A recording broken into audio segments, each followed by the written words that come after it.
Welcome in to another edition of Soccer Over There from the Brewhouse Cafe, America's best soccer bar. I'm Jason Longshore, flying solo from the Brewhouse tonight. We will be joined by folks remotely. It's been a hectic start to our return to Soccer Over There. Hopefully you guys enjoyed last week, whether you caught it live or on demand. We're going to get into a lot of different stuff today. We're going to get into Ballon d'Or. A lot of things to talk about with that. Ousmane Dembele and Aitana Bonmati are your winners of the main awards. There are other awards as well. We'll talk about that. Some interesting talking points coming out of it. We'll get into what finishers are in this game, or maybe closers. Maybe we should change it to closers. I don't think Mikel Arteta is up on the baseball terminology. We'll talk about that, and we'll get into how he is using personnel and how it's really rankling some folks in the English Premier League circles. We'll talk about PSG losing today to Marseille, kind of what that one looked like this afternoon. We'll talk about picks of the week, of course. Lots of other things. We'll also get into anything you guys want to get into when we talk about the over there portion of the soccer. It's going to be a fun one tonight. We've already got Ricky Ricardo in the mix. I want to start with the Ballon d'Or because it's the big news of the day. And there's people who are riled up. There's people who aren't. I mean, Real Madrid is definitely riled up because they stay riled up about the Ballon d'Or. They boycotted it again. It's just a bad look. I think it's kind of obvious if you've listened to Morning Espresso, which you can subscribe to the newsletter every morning. You can listen to that as a podcast as well. I think if you listen to that, you know that I get very frustrated with both Real Madrid and Barcelona and their antics in Spain because they're full of antics.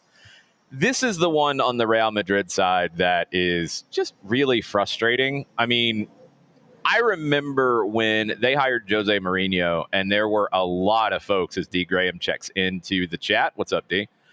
There are a lot of folks who did not want to hire Jose Mourinho at Real Madrid because he did not meet the gentleman's code of what it meant to be a Madridista. Well, that got thrown out the window with Jose. I mean, he poked Tito Villanova in the eye. I mean, come on. That's about as bad as it gets.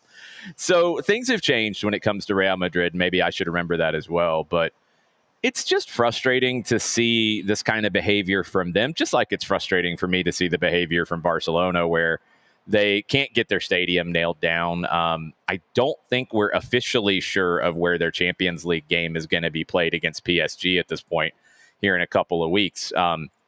It's just, come on, guys. Y'all are big professional organizations, and you don't always act like it. Anyway, soapbox put away for a little while. Ousmane Dembele and Aitana Bonmati, those are your big winners at the Ballon d'Or today. Dembele, sixth French player to lift the award. Some really cool bits of trivia on this, and we'll get into it with Dembele. First French player since Karim Benzema to win the award in 2022. Lamine Yamal was second on the list. Vitinha, which I love that Vitinha got the recognition. He was third in the voting. On the men's side, PSG were named team of the season. No shock. Luis Enrique was named best coach of the year. No shock. Gianluigi Donnarumma won for best goalkeeper of the year. No shock. I mean, people will ask why PSG let him go. That's a whole different topic, and we'll see who ends up winning out in all of that. But on the women's side, Bonmati won the Ballon d'Or for the third straight year. Maybe she shouldn't have. I do think people are going overboard acting like she was completely undeserving of winning. No, that's not the case. Aitana Bonmati is one of the best players in the world, period. Did she have the best year? That's debatable. I think you easily could have went with an Arsenal player because they won Champions League. You easily could have then taken that a step further and went with someone like Alessia Russo, who won the Champions League and the Euros with England. Mariana Caldente was second in the voting. Spanish team made a bon mati, but at Arsenal, Russo was third. Putellas was fourth.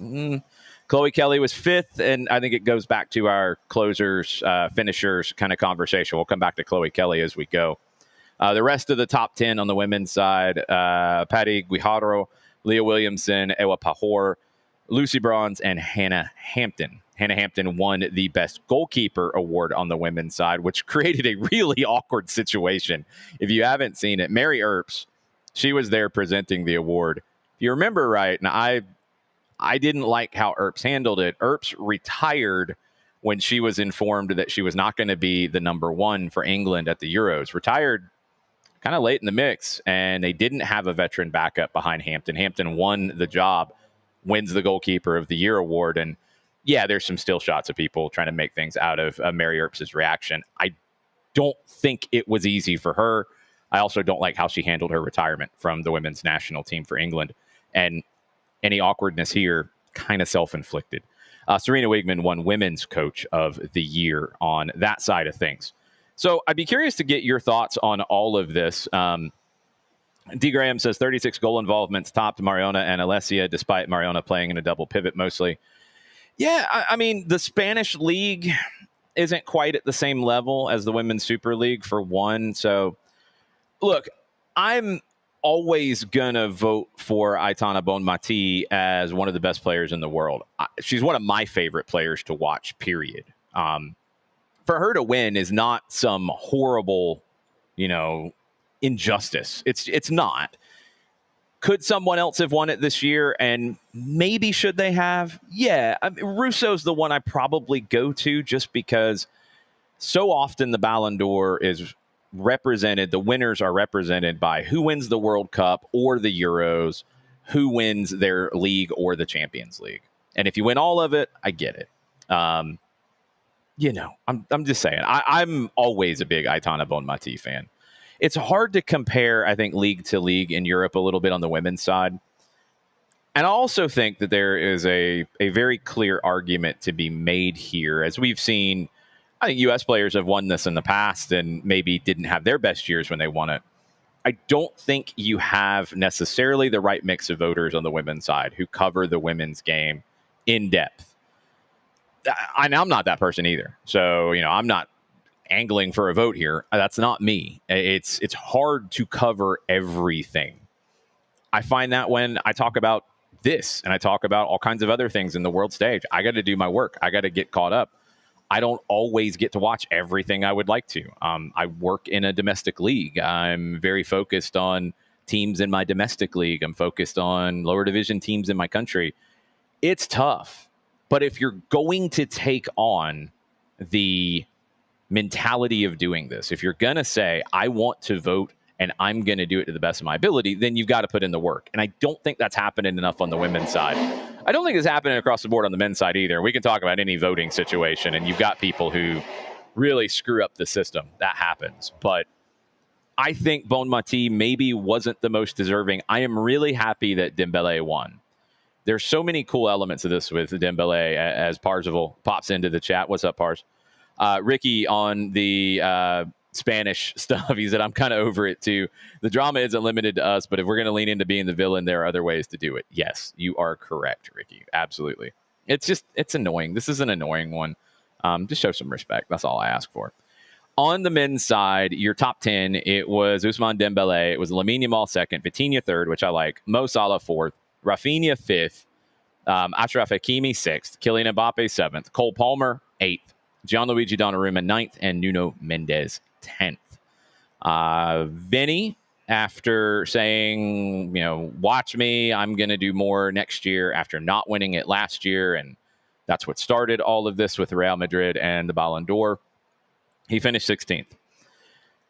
That's another topic that we're going to get into here in a minute, because I think that is going to blow up in a really big, unfortunate, ugly way at some point this season. It is just primed to for a lot of different reasons. We'll get into that. Dembele, the cool things about him winning, he had never been in the top 30 before this year. So he comes out of nowhere in a way to win this. He had been a winger, a very good winger, he turns into one of the best nines, whether you want to call it false nine, pseudo nine, different nine, whatever nine. I think sometimes we get hung up on false nine being like such a rigid category. He's a nine. He just maybe interprets the position a little bit differently. It suits him. He had his best year as a professional.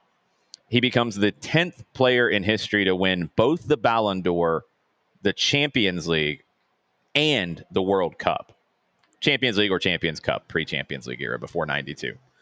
The older ones that you might not think of, Bobby Charlton, Gerd Muller, Franz Beckenbauer, Paolo Rossi, which I forgot all about Rossi winning the Ballon d'Or and winning the Champions Cup at that time. Your more current ones, be curious to see if you guys can get these in the chat.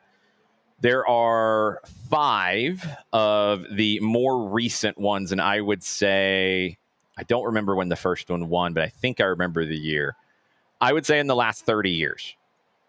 Players who have won the Ballon d'Or, the Champions League, and the World Cup. There are 5 in the last 30 years. Be curious to see in the chat if you guys can get those. I'm going to hold on giving you those in a minute. Another cool element of this that I definitely had not thought of, Ousmane Dembélé is the first player to win the Ballon d'Or while representing a club from his own country at the time of the ceremony. Since 2001, Michael Owen won it, representing England, of course, and Liverpool. 2001. People sleep on Michael Owen and how good he was. No, not one in the same year, just one in total. One in their career. So, yeah, I'm curious to see. You've got... no, I'm not even going to give you any hints yet. Not going to give you any hints. Ooh, I did not see who presented it, D. I'm not sure who that was, but you might be right. I'm assuming, because you're very confident, that you are correct in this. We'll see who we get here. But no, back to Michael Owen. There's a funny clip of people, I think it was Michael Owen talking about going to Real Madrid and people asking him like, oh, what about being next to this guy in training? Oh, what about being next to this guy in training? And he's like, guys, I did win the Ballon d'Or. Like, I'm not bad. I've done some big things in my career. I think we sleep on Michael Owen's peak. Injuries ended up maybe shortening that peak a little bit more than we'd all like. But yeah, Michael Owen at his best was unbelievable as a forward. All right, I will give you some hints because we don't have any suggestions in the chat yet. You've got 1 Frenchman, you've got 3 Brazilians, and 1 very recent one is all I will say. It was when he did it, it was the first time in quite a while that somebody had pulled this off. No, Benzema. Let me make sure on that, actually. That's a good point because I don't think he was on the list, and I think that would be correct. Yeah. Karim Benzema should be on this list. And my trivia source is incorrect. You are correct, Turner. Messi is the recent one, yes. Because Benzema obviously won Champions League with Real Madrid. He won the World Cup. I'm almost certain he was in that roster. And he won the Ballon d'Or. So, yeah. That one's kind of weird that he wasn't in my grouping, but yes, he should be. So, of course, the source that I read was wrong and incorrect. Don't think there's anybody else, though. The 3 Brazilians, I'll be curious to see who gets them. 1 is very easy. 2 are maybe a little trickier. 1 guy gets forgotten about a lot. 1 of them played in Major League Soccer. I can tell you that much. But 1 of them kind of gets lost in the shuffle a little bit. Was a little more difficult to deal with at times. But he was part of the 2002 Brazilian World Cup win. I'll give you a couple more minutes to chime in on that. Ronaldinho is the big one. Absolutely, Turner. That is correct. You've got 2 of his teammates from 2002. That being the last time that Brazil won the World Cup. 2 of his teammates won that World Cup, and they've won Champions Leagues, and they have won the Ballon d'Or. 1 of them finished... I don't know if he finished, actually. 1 of them played in Major League Soccer. And he played in Atlanta. He actually scored a goal in Atlanta. It's a great goal. What's up, Four Card? Joining the Soccer Over There conversation. I think John's going to join in a little while. He's at an event, and he will be back for Picks of the Week. Jarrett has had a day, he says, in Utah. So we will hear from Jarrett at some point in the evening. We'll talk about Picks of the Week as well. I know the Twitch Pitch had their competition going on. I'll be curious to see if, yes, Turner Kaká is one. There's still one more that no one has gotten, and I will go ahead and give it to you. Rivaldo. You remember in 2002, he was the one who did the horrible dive when the ball was thrown to him in the corner, which was really bad. But at his best, Rivaldo, unbelievable player. The Ballon d'Or, look, it's a fun event. Everybody gets dressed up. It's cool. You know, it's great. I think in this sport, maybe more than any other, it's really hard to define best player of the year, most valuable player, those kinds of things. You know, center backs are going to get left out of the conversation a lot. And then that gives one of us an opportunity to break out a soapbox and yell and stomp our feet about defenders not being represented. Holding midfielders are going to get left out of the conversation as well. You know, it's hard. So often it leans to, if there is a person in that year, yeah, Rivaldo was cool. It is awarded at an awkward time too, Turner. You're right. This sport and the Ballon d'Or, so often it's who scored the most goals, whose team won. Done. You had the weird year in 2006 when Fabio Cannavaro won because there really wasn't anybody else. And that will happen from time to time. It's not often, though. That 2002, yeah, absolutely, Four Card. That's something that we are going to do, a little bit of a Soccer Over There spinoff as I put on a producer hat for just a little bit. We are going to, on the 92.9, the game side of things, I've done a few already, kind of getting back into the flow of Atlanta Soccer Flashback. And as part of the flashback leading up to the World Cup, we're going to look back at some World Cups and talk about some of those kind of things. Like that 2002 Brazil team. I think that tournament's such a weird one. And my perspective of it, you know, watching the U.S. And the run that they had, which is the best we've ever seen, ever. It's not even close. The thing about that tournament is I think it's really easy to forget some of the later things in it that happened if you're purely a U.S. fan. That Brazil team, insane. The Ronaldinho goal against England, insane. The Italy-South Korea game where the Italians kind of got screwed and all that. That as well, as I'm making orders here from my podcast position. But, you know, you do what you got to do. Turkey making a run in that tournament. Like, there's so many crazy things from that tournament, in addition to the games being on at 5 a.m. Just a wild tournament. So Atlanta Soccer Flashback is going to cover some World Cup tournaments as well. And we might, especially where we are sitting at the Brewhouse Cafe, we might be doing some throwback watch parties. Possibly. Maybe. Just pay attention. Make sure you're following soccer down here on all your social media platforms. We might get into all of that. Ronaldinho, England, no. The goal I'm thinking of was 2002 because it was Ronaldinho's real, like, hello, this is who I am moment. It was the free kick that caught David Seaman, not expecting that ball to be put on frame.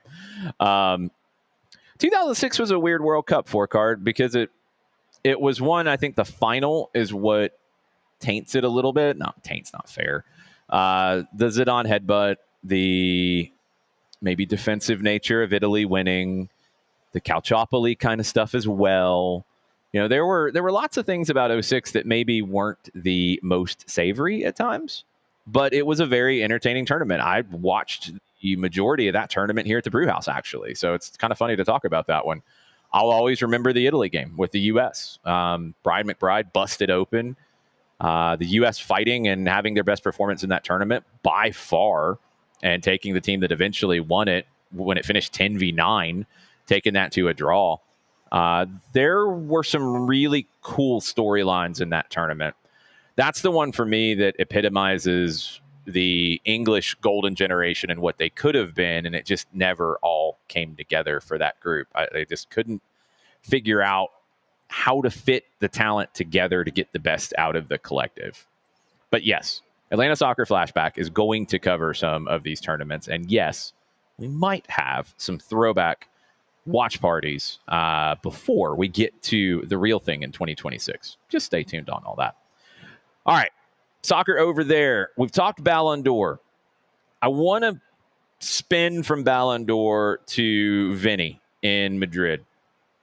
This is starting to become a storyline. Starting to. It maybe hasn't blown up all the way yet. Good question, Deeger. And yeah, that's what I was wondering. I'm going to check that before we get into Vini. So you guys can go ahead and get ready for the Vini Jr. conversation. I've trusted my source. But yes, I was thinking he was on the 2018 team, but you might be right, D, that did not work out for him because of shenanigans. Yeah, he was not in that team. So there you go. My source was correct. There was the feud. That's right. I got to go back and that might make for an Atlanta Soccer Flashback because I remember a little bit of that one. But yeah, you just kind of think of him and how good he was. And, oh, yeah, he'd be there in 2018. And he was not in that roster. There we go. So the source was correct. I take back my my thoughts on the source. We had it right for sure. Four card, I think it was that too. I think the feud with Didier Deschamps was because of stuff that was not fit for radio. Absolutely. It was a little bit of a mess, if I can say that much. We will maybe leave some of that off to the side. But yeah, another crazy thing that happens in soccer over there, isn't it? All right. I think we're headed to a crazy thing that happens in soccer over there with Vini. He hasn't played a full 90 under Xabi Alonso in La Liga. He was visibly not happy about getting substituted at the weekend. He is 10th in minutes played for Madrid this season in La Liga. He is the second most involved in goals in the roster. And there's that part of it. There's just does he fit into what Xabi Alonso wants to do? If you saw Xabi's Bayer Leverkusen teams, you might lean to no. I would. So if you watch Real Madrid from last season and you watch that front three that ran the least, like by far, in Champions League. I mean, they kept coming back to that number late in the Champions League run. That group ran so little, and that doesn't fit for what Xabi Alonso wants to do. Can you play that group together? Probably not. I didn't have Vini being the one left out, though. I didn't. I thought, all the talk was Rodrigo's going to get sold. And, okay, they can try to make it work with two guys who don't run. I think the other element to this, it's the contract situation. Remember, there's been rumors about big Saudi offers with Vinicius Jr. a lot. And it's always hard to follow, especially when you get into something like this, where you're dealing with Brazilian sources, Spanish sources, just international sources, and Saudi sources. It's very hard to follow who's telling the truth. And you've had so many different things in this drama where people have pushed back on elements of it. People have pushed back on aspects of it. As I believe Jarrett Smith is ready to roll. Let's get Jarrett Smith on the line. What's up, Jarrett? What's going on? Jarrett? Yes. Okay, I see your thing there moving, but I am not hearing you, which is not a good thing. Give me 1 second. I think I got it. You're fine. There we go. I'm flying solo, Jared. I got to figure this out as I go. Honestly, flying solo might be for the best. Well, there's that. I didn't want to say that. Associated John Dark magic that, if you're not used to it, associated John Dark magic is kind of like being close to a black hole. It will pull technology into it. Yes. It was much easier to set up. I can tell you that much today. That happened in like 10 minutes. So very easy. How's the basement? It's a basement. Okay, fair enough. No, it. I don't know, man. I mean, it's also where I work. So, yeah. Oh, it's nice. Got a window open. It's 70 degrees here with no humidity. So it was a good day to like have the windows open. And Well, there's humidity here, but it is pretty nice actually right now on the patio here at the brew house. It's 76. It's not bad. it's right now it is 68 with 43% humidity. Had a little storm run through earlier. We had some hail last night actually. Whoa. Yeah, no, which matched up perfectly with my watching of RSL and thinking, wow, this is a good showing. And then halftime hit and they gave up 2 goals right before the half and went, oh, this is no longer a good showing. Yeah, it happens. So. We talked about Ballon d'Or to start things off. Yeah, Ousmane Dembele is not how you spell Lamine Yamal, but that's just me. Oh, wait a minute. What do you have to say about this? Are you saying they're wrong? I would have given it to Lamine Yamal. Why do you disrespect Ousmane Dembele that much? It's not a matter of disrespecting Ousmane Dembele. It's a matter of thinking Lamine Yamal is that much of a damn game breaker and was that spectacular when you factor everything in. It's not a Dembele did not deserve it. It was, I think Lamine Yamal deserved it a little more, but that's just me. This is not an egregious decision. This Winning Champions League tilted it to me. I mean, and that's usually what happens. Yes. And that's fine. I cannot imagine for a second that Lamine Yamal is not going to win more than one in his time. And it does get a little risky because, like, the thing, for instance, in baseball you run into is so often you'll get to, like, the All-Star break, and most All-Star games are a joke, understood. But they'll, like, hand the starting the All-Star game to a veteran of, like, he's deserved it over the years. We're not going to give it to the kid. We're going to give it to the veteran. I'm like, you don't have to do that. And I don't feel – I think at times there is the fear that, we gave the award to the veteran who is kind of a lifetime achievement. This wasn't that. Yeah, I think he'll get Dembele earned it. He earned it. I mean, it's a toss-up. I thought Dembele would win. I thought he deserved it. He did.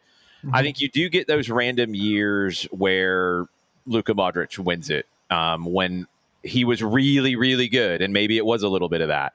Fabio Cannavaro winning it was the year where, like, there really wasn't anybody else that fully earned it that year. So he got it a little bit by default because defenders never win it. It just happens. So, yeah, I think we could sit here and argue about it for a while. Lamine Yamal is going to win multiple in his career. If Ousmane continues at PSG in this way, like, he very well could as well. It's going to be interesting. I just love what he made of his career. And if you haven't had a chance to watch the Santiago Pita interview that I did earlier today, we had a chance to talk about Dembele. And that was what was really cool was, it's Ballon d'Or day. We're talking about it. Santiago Pita, for those of you who like this sort of thing, he is a Madridista, so you'll be very happy to learn that. We talked about for him, because that's one of the things that has stood out for me about him this season is incredible attacker. His defending has gotten so much better as the year has gone on. So we talked about Dembele, and he's like, that's he went into. I'm not going to spoil it completely for you, but yes, go check out the interview. It was a lot of fun with Pita. I figured some people would like it and some people wouldn't. Yes, Ricky Ricardo is now going to buy a Santi Pita jersey. And just get used to Santi Pita because, look, this good dude. Really good dude. That was a fun conversation with him today.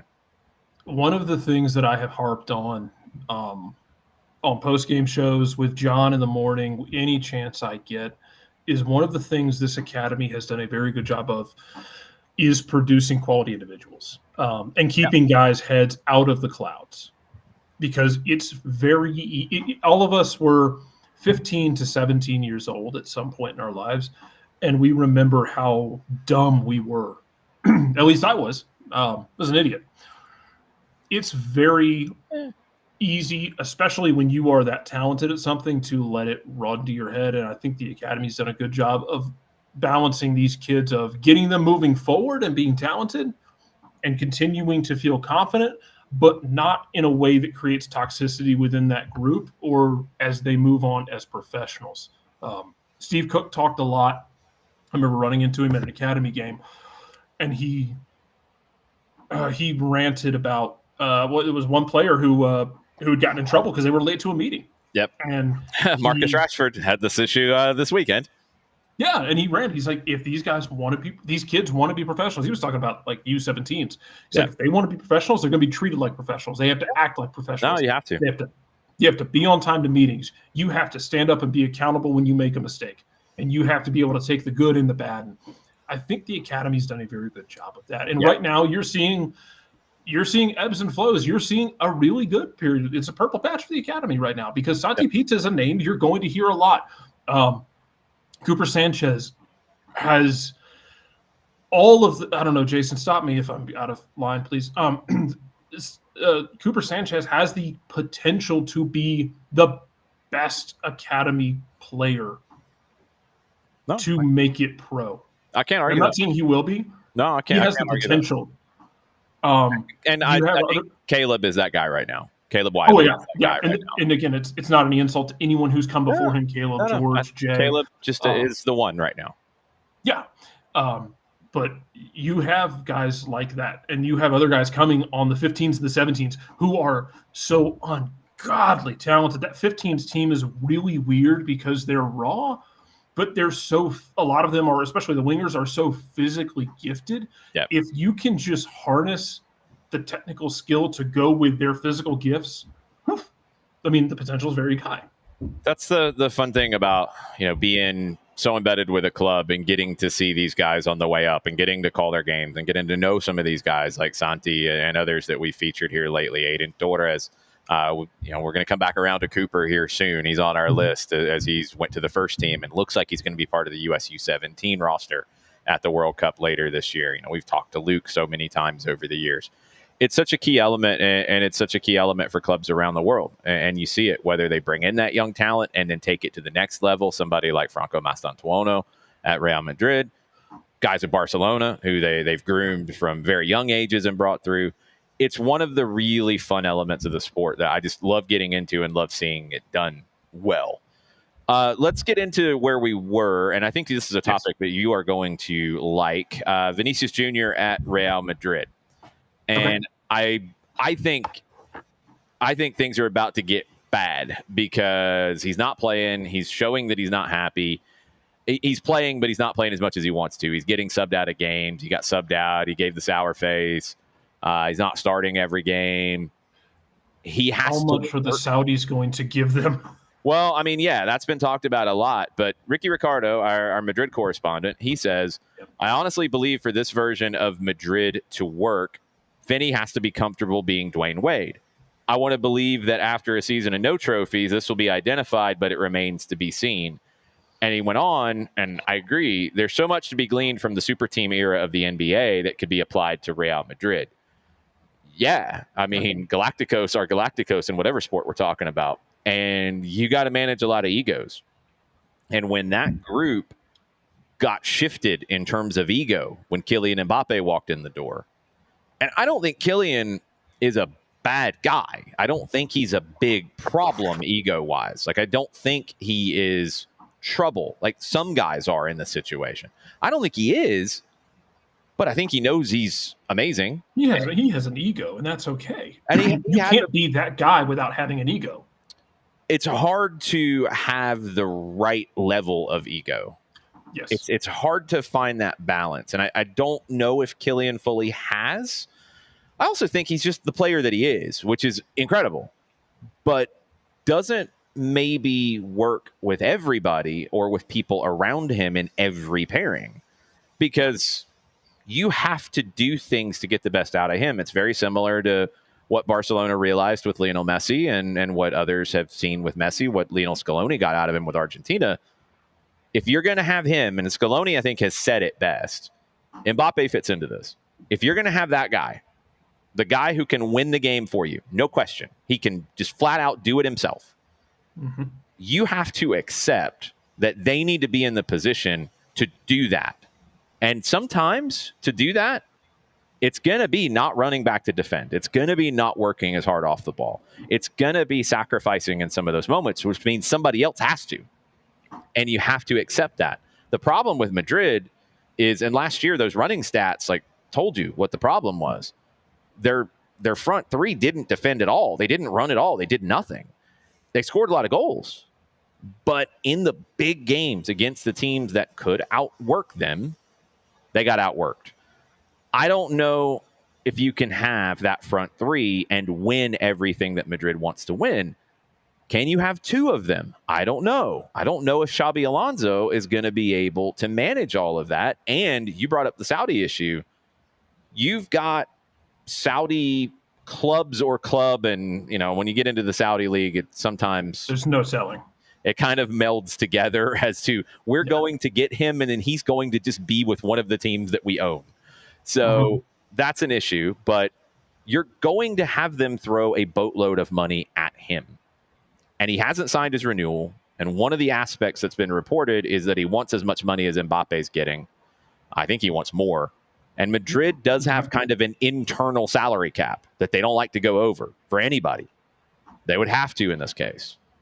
And the way this is all trending, and I've seen the rumors already starting, January could get really interesting for Madrid. It could. It kind of, the way you're describing it, it kind of reminds me of LAFC the year they won the cup in that weird title where they beat Philadelphia. Because if you remember when Gareth Bale got there, they were kind of a mess. Like they were just kind of throwing guys on there. Yeah. Not everyone did not know how to work together, and it took Steve Cherundolo a while to figure out how everybody works, what guys work in what roles, and what guys' egos can handle what roles. And then they figured it out just in time for the playoffs. You get the playoff run, you get Gareth Bale playing superhero, and then a goalkeeper playing superhero because your starting goalkeeper blew his leg apart in one of my it's not one of my favorite finals because someone's leg broke, but it's one of my favorite finals because it's one of the most drunk MLS finals we've had. Yeah. I give Trundle a lot of credit for having the guts in that situation to say the best thing for this team is to not play Bale. And for Bale for not imploding the locker room in the process. Yeah. And I don't think he then did the same thing when it came to Olivier Giroud. And he played Giroud way too much. And that did make that team better. And then they got better when they were better before he came. And then they got better when he left. So it's tough when you have these superstars. As Ricky continues, I agree with him. I think he thought he was going to be the next guy. Mbappe became the next guy. And that's hard to swallow. Giroud ain't built for this. You know where Giroud would be fun? Is in us. And I don't mean it in back in France, which is a good spot for him at this stage. It is. Argentina would have been fun too.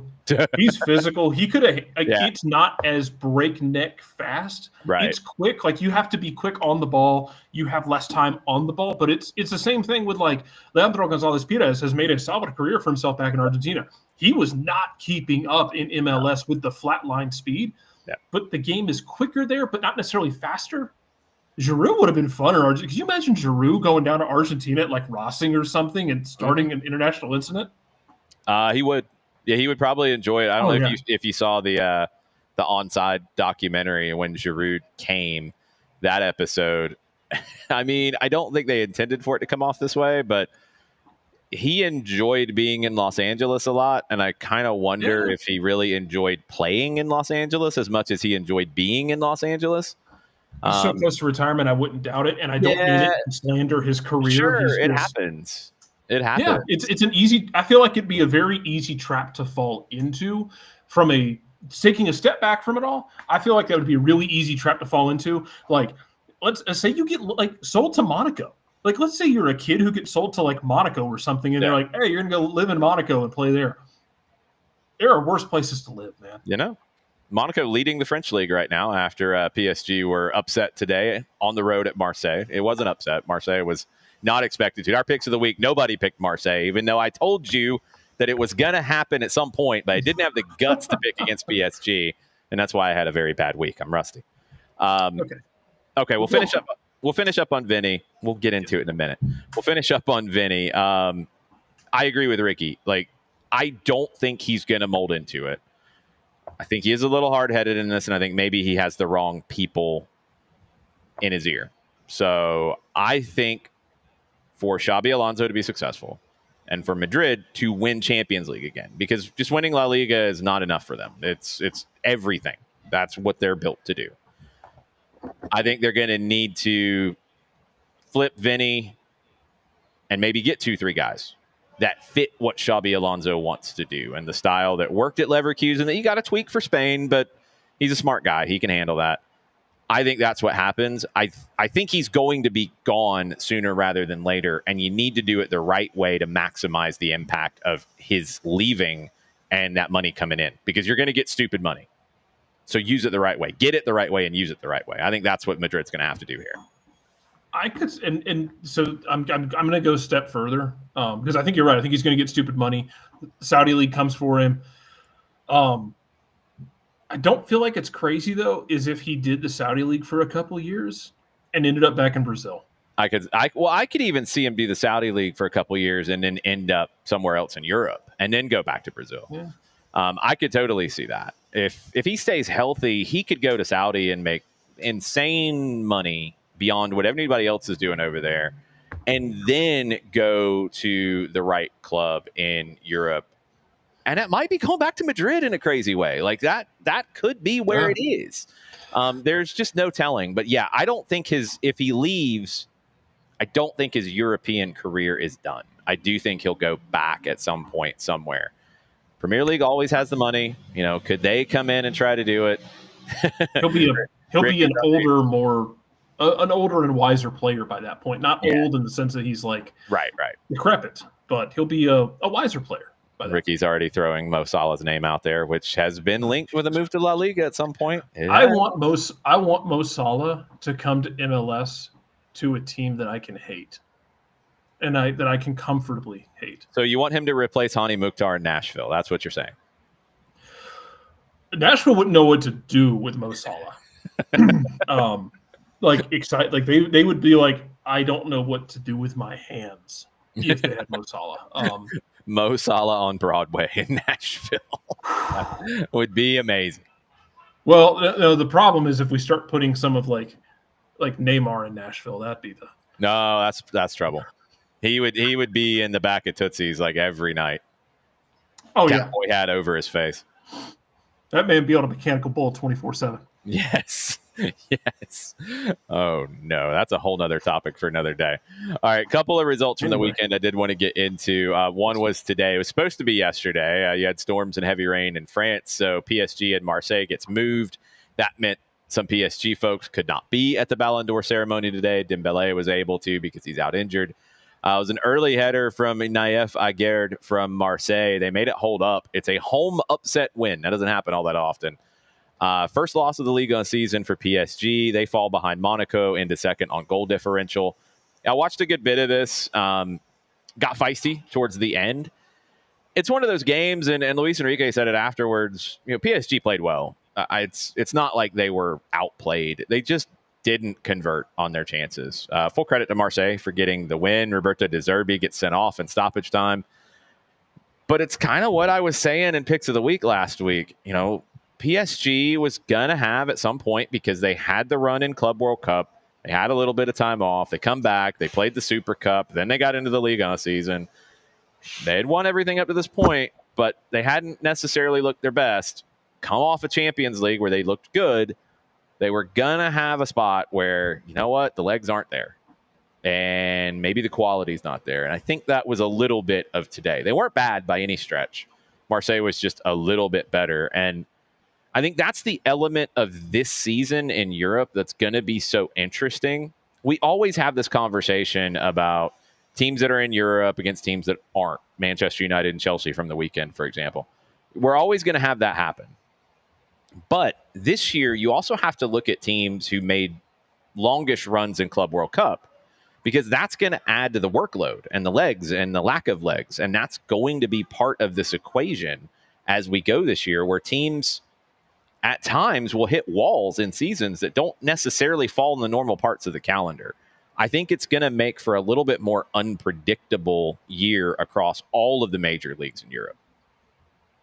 No, I think it will too. It's something that we've seen it's something that I've seen because I'm a sick, depraved human who has not been sectioned properly from society. But I've seen it in Scotland for years. There was a stretch of time there where Scott Brown led Europe in minutes played, because he played 90 minutes a game for Celtic. Yeah. But this is during a time where Celtic was playing the league, playing their Gummy Bear Cup, playing the Scottish League Cup. What is the Gummy Bear? What's the Gummy Bear Cup equivalent in Scotland? Because they do have the League Cup. Yeah, it's like Scottish. It's like the. No, I know, but what would you replace gummy bears with? Like, it's got to be something very Scottish. Oh, deep fried Mars bar. The deep fried Mars bar cup. Yes, there we go. Yeah, just checking. The only spiritually, Scotland is the South. Yeah. Oh yeah, for sure. Like the only people aside from true Southerners who could deep fry something consistently and get it right. Like one of my favorite things is been watching British Bake Off is back, and I'm an absolute mark for Bake Off. Okay. I'm not into the baking. I will watch some of the cooking shows and things, but the baking, I get lost sometimes. I'm not getting into that as much. It takes itself exactly as seriously as it should, in that not super seriously. Plus, enough. they've nailed the judge balance again when they hadn't for a while. For a while there, Matt Lucas was hosting it with Noel Fielding. Right. Both of them individually funny, but both of them kind of cringe comedians, and it was too much cringe comedy. So now you have him with someone who is not a cringe comedian, and they play off each other really well, and it works. But they did one episode years ago where they had to like bring out a deep fryer and like actually deep fry something, and the only person who did not obliterate the deep fryer was the Scottish person. They were completely comfortable. No problem at all. Yes, Haggis Cup would also work. That would also work. Yes, Will. Yeah, Haggis Cup would also work, but I digress. You had like Leeds Cup. Scott Brown played a whole lot of minutes. Sorry, I took that undue a tangent that went to baking and haggis. No, and that's fine. But welcome to soccer over there. Have a seat anywhere you like. Or there's no seats. Just sit on that stump over there. If the stump moves, hit it. Yeah. But this is back in an era when they were lower down in the coefficient. So they were having to play like 3 qualifying rounds just to get to group stage. Then they wouldn't always get through. Then instead have to play Europa League group stage or Champions League group stage. It was so many minutes that you would naturally hit some lulls in the schedule where guys just running out of gas. Like some of those Neil Lennon teams, the rosters were so damn deep because they had to be. Right. There's so many minutes to play. You had to have a deep roster. And I know like Brendan Rodgers likes to have a smaller roster. And I think most managers do now. Yeah. But there's too many damn games for that, man. Yeah.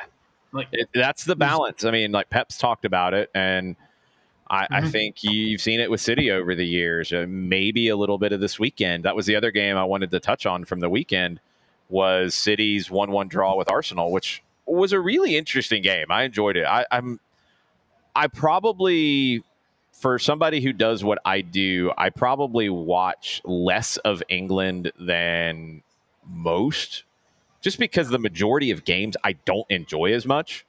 I've always loved Pep Guardiola and what his teams do. I love the tactical elements to it. I love what Mikel Arteta does at Arsenal. I love watching his teams play. I love watching him talk about development earlier. I love watching him develop into one of the best coaches in the world. I'm interested. It's not my style that I enjoy as much, but I'm interested in seeing what previously Jurgen Klopp did in his evolution and now what Arne Slot does at Liverpool. There are teams that I enjoy watching, and when they match up against one another, if I can, I'm in. I want to see it. And Pep and Arteta is a matchup I always want to see.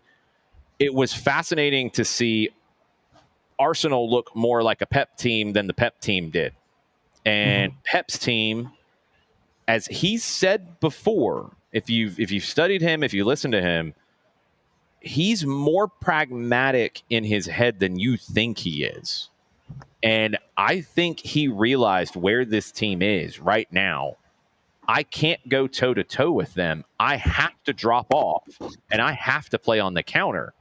And this was the most possession that any team has ever had against Pep Guardiola. Ever. That's a lot of games. And Arsenal did that. And I think on City's side of it, they realized, you know what? That's our best way to win. And that's what being pragmatic is. I think too often it's a cliche for being defensive, and it's not the case. Being pragmatic is taking what you have and trying to make the best of it. And I think Pep, for one of the rare times in his career said, you know what, they can outdo what I want to do, and I'd be stupid to fight fire with fire. Let me try to win this match differently. And he almost did it, because Erling Haaland is a Viking monster who the break that led to the goal, the little pass from him at the beginning of it was brilliant. And then Tiani Reinders, who I've really enjoyed watching so far with City, carries it forward. And I'm sure he heard the thundering of hooves, which was Erling Haaland running up behind him on the right. So Haaland's my size, just for reference. He's a big boy, and he was moving fast. He's about my height. Like, that's a large human to be hauling that much ass. I mean, if it would not have surprised me if he had reached up and undid the hair, and the hair starts flying, and that's him sprinting down the field. But he took off past the defenders, and Reinders held it long enough to wait for him to get to the right spot. And you were watching it, and you almost think he held it too long. No, not with Erling Haaland. It's a great finish. And it looked like that was going to get the job done for City. But then Arteta went back to where he's been. And this is another topic that I think you're going to get into, because I've been waiting for this to happen. I've been waiting for a manager in the world to really come to grips with the idea that we have 5 subs now. The old way of thinking about how we use substitutions, out the window. We can do it different now. So many times I've gone into a game and I've sat there and thought, like, all right, I know this team's got a player who is 45 minutes fit, maybe. Why don't they just plan for that? You got 5 subs. You can do it. You have the subs to do it. You can still have your 3 subs that you think of in the same way of, like, well, you know, when we get to the 75th minute, somebody's going to be tired. I'll bring this guy in. We'll see who else is tired. We'll bring somebody else in. But you can use some subs in a very strategic manner now. Mikel Arteta is the one who is doing this. And some of it is maybe a little bit of man management, calling his subs finishers. I love the concept. It's something that he has said about guys who come off the bench to complete the team performance. Martinelli, he did it in this one. He did it in the Champions League as well. Eddie Jones, the rugby coach, he's used this term as, again, closing out a game. You know, we have our closers in baseball. It's kind of hard to compare, but it's the same general idea. And in this sport, in this sense, one of the hardest things that managers have to deal with is keeping everybody engaged and keeping everybody motivated. When you use it this way and you talk about it this way, you're going to keep the entire group more connected. And I love it. I think it is brilliant. I think some of the articles I've read out of England have been shocking and shameful, because they have done I know. There was one today that I'm not even going to mention where it came from or who it was, because I'd probably start throwing things. It's every old cliche of, well, if the subs got the job done, then they didn't get the lineup right. No. You can use your subs with 5 of them now, which is half of your outfield team. You can use your subs in a very strategic way. Arteta's figuring it out. He's reprogramming how all of this works. I think it's great. You're going to see a lot more follow it. One of the places I think it's not a 1-for-1, obviously, because you can't do a sport 1-for-1. One of the places I think you already see that kind of thing in terms of strategy is in basketball. Look at the way basketball coaches rotate their subs throughout the game. You see starting lineups, and then you see finishing lineups. Jamal Crawford was a starting level basketball player for 15 years almost. You brought him off on the bench because you created matchups. You rotate your guys and you rotate your lineups throughout the game. So in the last 3 minutes of a basketball game, you have the guys out there that you want to have out there in the situation that you want them. Yeah. One of the things I will lament is the fact that I don't really give 2 shits what Jose Mourinho ever felt about Frank de Boer. Frank de Boer is one of my favorite managers I've ever watched adjust in a game, because when he was in Atlanta, I lost track of how many times Frank de Boer used his subs to flip a game on its head. And he only had 3. If you would have given him 5, yeah. Oh, he would have had some crazy strategy. He might have done a 30-minute sub, just because he knew he could change things up and tweak it. He would have got crazy with it. used to watch teams play here in 2019 where somebody makes up like the game's changed. Frank de Boer's like, cool, great, watch this. And he would like flip the entire game on its head. And then you get more of a tactical chess match where, okay, I can make 2 more subs and I have 2 windows to play with. So it would have been very fun to see Frank continue to do it. Again, Jose Mourinho can say whatever he wants because he's a sad old man at this point who's just grumpy and has turned. No, he's a more mature Jose now. That's what he said when he arrived back at Benfica. He's a more mature Jose, even though he then about 2 minutes later trashed Fenerbahce at his level. The man finessed his club into the Champions League at the expense of Fenerbahce, then went to said club. If you don't know that timeline, it's wild. He was at Fenerbahce. He's trying to sign a player from Benfica. They can't get the deal done. He gets knocked out of the Champions League qualifying rounds by Benfica. A couple days later, he gets fired. A couple days after that, the player that he wanted from Benfica goes to Fenerbahce. Then Benfica gets trashed in their competition, and they're not starting well. They have a 1:30 a.m. press conference. Could you imagine if we had 1:30 a.m. press conferences around here for coaches getting fired? For that. We're not ready for that. Portugal, they're crazy. They're ready. Bruno Lage gets pushed out the door, fired, whatever, and then it's all starting with Jose, and he walks in. I'm a more mature Jose. Yeah, whatever. The closest thing we have to that is Lane Kiffin getting fired on the tarmac in L.A. Yeah, this was Bruno Lage and Lane Kiffin could probably compare notes. God. we need more. We need more of that with personalities. For some, there's a lot that I would not want that to happen to, but there's a few who. Yeah, no, in the sporting world in general, I'm fine with those personalities as long as I am outside of the blast radius for whatever the hell they unfold upon the world around them. Quick question. Yes. How long do you think Jose lasts at Benfica? 6 months. I was going to go 3. I think maybe he gets to Christmas. Maybe. I think he does. Maybe. I think he gets through the window. I think they do stuff in the window and they go, oh crap, we have problems and he's not helping. And oh God, we just have to rescue this. Portuguese politics with soccer clubs is a whole nother level of dysfunction. His first job was at Benfica and he lasted 10 games. And then he tried to pull, yes, Bruno Lage, you are the next Gators head coach. That is absolutely correct, Will. He tried to, Jose got it like it's not kind of ahead of schedule. He shouldn't have gotten the Benfica job. Maybe when he did, he got it. Yeah. And then he tried the power play of like, all right, give me a 2-year contract. And the president's like, nope. And he's like, okay, well, I'm leaving. It ended up working out for him just fine. But the game's passed him by.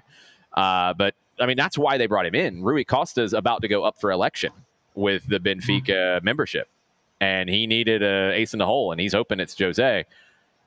It wouldn't surprise me if Jose ends up stabbing him in the back. So there's no telling. Jose's going to get to February and complain about the roster that he was given and like complain about the board. And when results start turning, he'll start blaming everyone else and they'll freak out like, crap. We have this roster that doesn't do anything. And oh God, we have a mess and get rid of Jose. I'm going to speed that up. I think Rui Costa wins the election. I think Jose does something really stupid in late November, early December. And he gets fired before Christmas, and Rui Costa's got his next presidential term. Are they in Europa? They're Champions League because remember they qualified. Champions League, yeah, oh yeah, They had that lead. I couldn't remember. I couldn't remember if they had a round after the Fenerbahce. No, that's what got Bruno Lage fired. Remember they had the 2-0 lead against Karabag, and they blew it and lost 3-2. Yeah. And that's just immediately get out. I mean, yeah. Will is on fire tonight. Jose Mourinho and Dabo Sweeney are becoming the same person. Will is also feeling himself right now because Dabo Sweeney went down to the plains and got his ass beat by Brent Key. Well, anytime Dabo cries, it's a good day. That's all I can say. Haynes King just running quarterback blast over and over again. So I want to finish before we get into picks of the week with this idea of the the finishers versus just normal substitutes. Chloe Kelly is somebody who's fit into this. Like for the English national team, Chloe Kelly's not starting all the time, but she's incredibly lethal off the bench. It's a tough thing to accept, and we go back to ego and managing ego.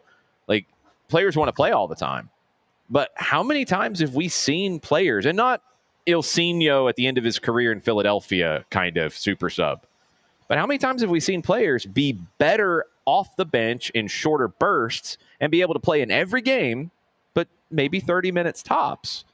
And that's what the team needs. I think you're going to see, because it's a copycat sport. You know, everybody wanted to be Pep after Pep became Pep. You're going to see other managers do this, and you're going to see somebody get crazy and start to do like first half subs out of it and really get wild with it.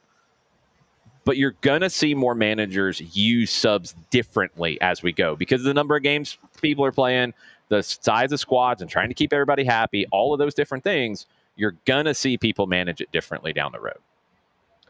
No, you're right. We're seeing, and I think some of this is not fair to Michelle Ajiman, but we saw it with her with the English. Like she was, and I don't know that she's ready. They might not feel like she's Serena ready Wigman, because she used 2 super subs to full effect and won the Euros. We watched the U.S. do this exact same thing with a young Sydney Leroux, where I think Sydney Leroux could have started for a number of national teams, including Canada, who she spurned to come play for the U.S. Never not fun to bring that up. But you remember those games where U.S. would be playing somebody and they'd just be running them into the ground, and then it's the 70th minute, and oh, screw you, here comes Sydney Leroux, who's like 20 years old and is like basically obliterating the beep test over and over again, and just closing games out and just burying people. And yeah, she could have started, and she did start later in her career, I think before injuries wore her down. But there was that time where you could just use her and bring her on late in games and just torment people. D and Will, I do want to respond to these two real quick. Maresca used 3 first half subs because he had a goalkeeper get sent off and then had to reshuffle everything. So I don't know if that's quite the same thing. Will said France made subs in the first half in the World Cup final. Yes, because they were getting obliterated, and Argentina was burning them to the ground. That's still the craziest game I've ever seen. It would have been a repeat of the Champions League final from this couple months ago if he had not made the subs, because Argentina was going to run them off the field by 4 or 5 goals. I think this is a corollary to this, in the sense that with 5 subs, you get managers who can pull the ripcord like Didier Deschamps did and say, this is going to end badly, I need to change it now. That's different than coming in pre-planned of, I've got guys that I am saving for the right moment and I'm going to use them and they're going to hurt you. Harry was not a fan of Arsenal and Manchester City. I enjoyed it. Not a fan at all. Wow. Wow, Harry. I don't even know. The violence was chosen, baby. I don't even know what to say about that. 10 out of 10. The hating is on point. Like, absolutely. Yeah, I love it. The hatred. Honestly, that's how I feel every 90 minutes of Celtic matches. Watching Brendan Rodgers manage a game. Yeah, I mean, you probably should, but I don't know. Somebody in England. I would assume it's England. Oh, somebody's watching it and be like, that's our guy. No, someone's going to get a really good deal on Daisen Maeda in January, because he wanted out last month, and Celtic would not let him out because they didn't bring in any ready-made replacements who could replace a left winger / striker who put up 30-plus goals. They didn't want to spend the money on that. So he's going to be out in January, and somebody's going to get a nice deal, most likely. Because otherwise, he is going to be a menace about this. If he wants to come to Atlanta, that would be very nice. I would like to see it, but I'm just saying. I don't know that you get that done for less than 20 million euro. Yeah. I would be entertained by it too, because I would love to have him here, have him play on the left wing, basically be Japanese Tito Villalba. Yes, he would be. And then you have Japan, and then what if Japan played a World Cup game in Atlanta in the summer? That'd be cool. Yeah. Yeah. Yes. You mentioned Tito Villalba. We had a flashback to Tito Villalba today. We were at the training ground after I interviewed Santiago Pita. Mike Conte and I were part of a promotional video being done for the new studio. It's going to be very cool. Definitely when that comes out. I think the official unveiling is next week. Be on the lookout for all the media we'll have coming out of that for sure. We'll be very busy on next Tuesday. But we were talking, and, I get the on this day thing pop up with my photos.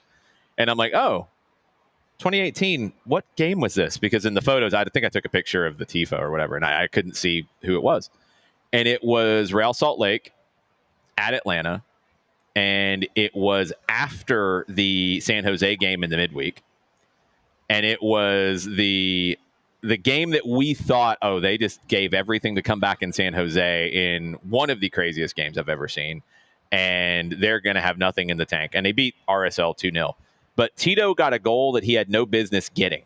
It wasn't the George Bello game. Mike thought the same thing. He scored against. Was that the one he shot low off the? It hit the post, hit the back of Ramondo, and they bounced in. They gave him the goal, and I've done official stats. That is so wrong to give him the goal for that, because it wasn't going in and it hit the goalkeeper and went in. It's an own goal. But anyway, that was our Tito comment today. Oh man, So has that game been firmly supplanted of the most drunk game? Was it replaced by the NYC game this year? In the Benz, or the Orlando game in the Benz with everyone getting sent off, and there's a few. I mean, the 5-4 game we just had is up there. Yeah, there's a lot. San Jose at home in 2017 was pretty crazy. San Jose at home in 2019 was pretty crazy. San Jose is just crazy in general. That game's always crazy. The San Jose Thiago game was crazy. So yeah, it's a crazy matchup. It needs to happen every other week. I think that might be an off-season topic of the craziest Atlanta United games, because it's gonna be pretty different with some of the games we've had over these past couple of years. SoccerDownHere.net, I've written about it before. Yeah, I can update it. I think we're gonna have to revisit that at some point in the offseason, because the Columbus game gets into the mix. The Thiago San Jose game gets into the mix with 2 goals in stoppage time to win it. In the opener of all things. There's quite a few that are going to get into that mix. The Air Force One game, the one that I called solo, the Air Force One hat trick. I called that solo on the radio, and it wasn't with Miller, it was with Kramer, and I think Kramer thought I was going to die on the air because I was losing my mind. So, because I was sitting there saying it after he had 2 goals, I'm like, they have to double, triple team him. There's no way he can score a 3rd goal. It's not going to happen. And it did. Yes, it is. Just insane. That game was nuts because it was back and forth and chaotic. Yeah, that probably gets into the list too. That'll be an off-season topic. So it's interesting to see, as we start to transition to picks of the week, where the game is going. I think big picture, I think Vini leaves Madrid before next season starts. I think maybe it starts to really get talked about in January. I don't know if he leaves midseason. I think he leaves Madrid before the start of next season. That's one hot take I will have tonight. And 2, I think you will see more managers around the world adopt the idea that Mikel Arteta is working with right now of not as some would say, getting his lineup wrong, but of strategically having guys in reserve and using them at key moments. And maybe some of it is, conversation to boost those guys' egos. But I think with 5 subs, you should evolve how you use substitutions. Not every manager does. I hope more do. I think there is definitely value in that. One other thing I did want to touch on before we jump into picks of the week. Rumors rampant right now of Sergio Busquets retiring at the end of the year. Would not be a surprise at all. It would make a lot of sense in terms of Miami signing Rodrigo de Paul and him being a designated player next season. It all fits. Sergio has lost a few steps. I was about to say, if you say a step, we're going to have words. No, he's lost like 2 or 3. He's lost a couple this year, I think. He's still, and if you saw the video clip that was put together in Club World Cup of him just bringing the ball down and turning on people and not moving, but moving defenders. I mean, he's still got things that are incredible, and he's one of the best sixes to ever play. And he's maybe one of the more unique sixes to ever play. He is the supercharged version of what Pep Guardiola was as a player. It will be sad for the game when he retires. Just an unbelievable talent, but it's time. And it makes sense for where that team is going as well. Getting younger, getting more dynamic with the ball, and they're going to still be a mess to deal with next season. And if Messi re-signs for a couple of seasons, which is what's being rumored, yeah, he's not going to stop being a menace anytime soon. But Busquets has had an incredible career, and I hope he gets all the plaudits when that time comes. Yeah, it's the thing, man, where like so many times we see this when we talk about like the older you get, the more sheer the cliff gets for the way a guy falls off. Yeah. Just the nature of Father Time's Undefeated. But so often when we see it, to go more detailed about it, it's not that a guy can't do it. His brain can do it. Sergio Busquets' brain could still pick you apart and could be a mental terrorist to a number of teams. But the body it's like, I can see what I need to do. And then you take that step, and that step is 3 steps slower than it was. And it's just tough. Will says there's a team in my local adult league with a midfielder who weighs no less than 300 pounds, but can hit any ball he wants. We call him Sergio Biscuits. Beautiful. I played, when I was in college, I played in the adult league in Athens, and I ended up playing on a team with a bunch of professors. And like, I was the youngest player in the team by far. There was one grad student. There was me. There was one person who was probably early 30s. And then it was all like 40, 50-year-olds. But there was this one Brazilian guy who was in the sociology department at UGA who was the best player I've possibly ever played with.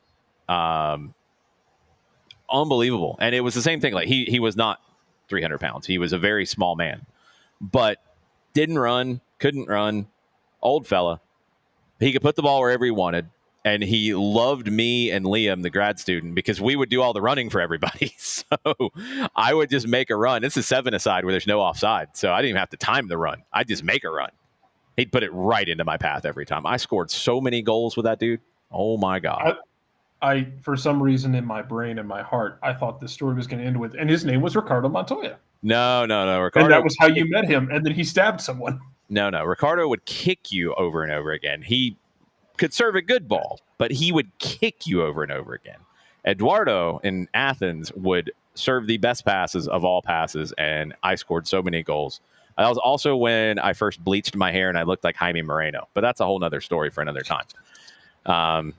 Noted. Just filing that one away. It happened. I bleached my hair a few times, actually. I had the bleached hair for various stages of my life. But that was when it was like time to be trifled with, folks. That's when it was buzz cut, like blonde as well. So yeah, it worked. I scored a lot of goals with it, so I was happy. Anyway, Sergio Busquets. We've had lots of stories. It is time to talk about the picks of the week from last week. Let me pull up how things went. I had to take a picture of it because I left that sheet at home. Evening, Coco. We're about to talk about picks of the week. You're just in time. What's up, Coco? You're here for the fun.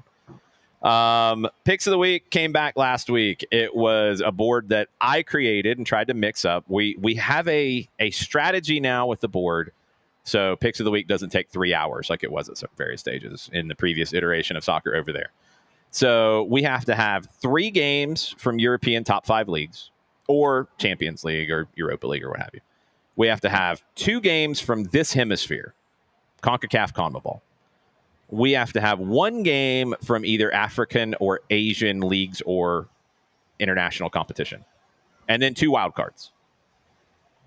So we had a board last week that had a pretty good mix of big games, small games, crazy games. We learned about the black bulls that should be the blue bulls because the bull is blue in the logo, not black, which, I mean, that seems like an easy thing to fix, but I digress.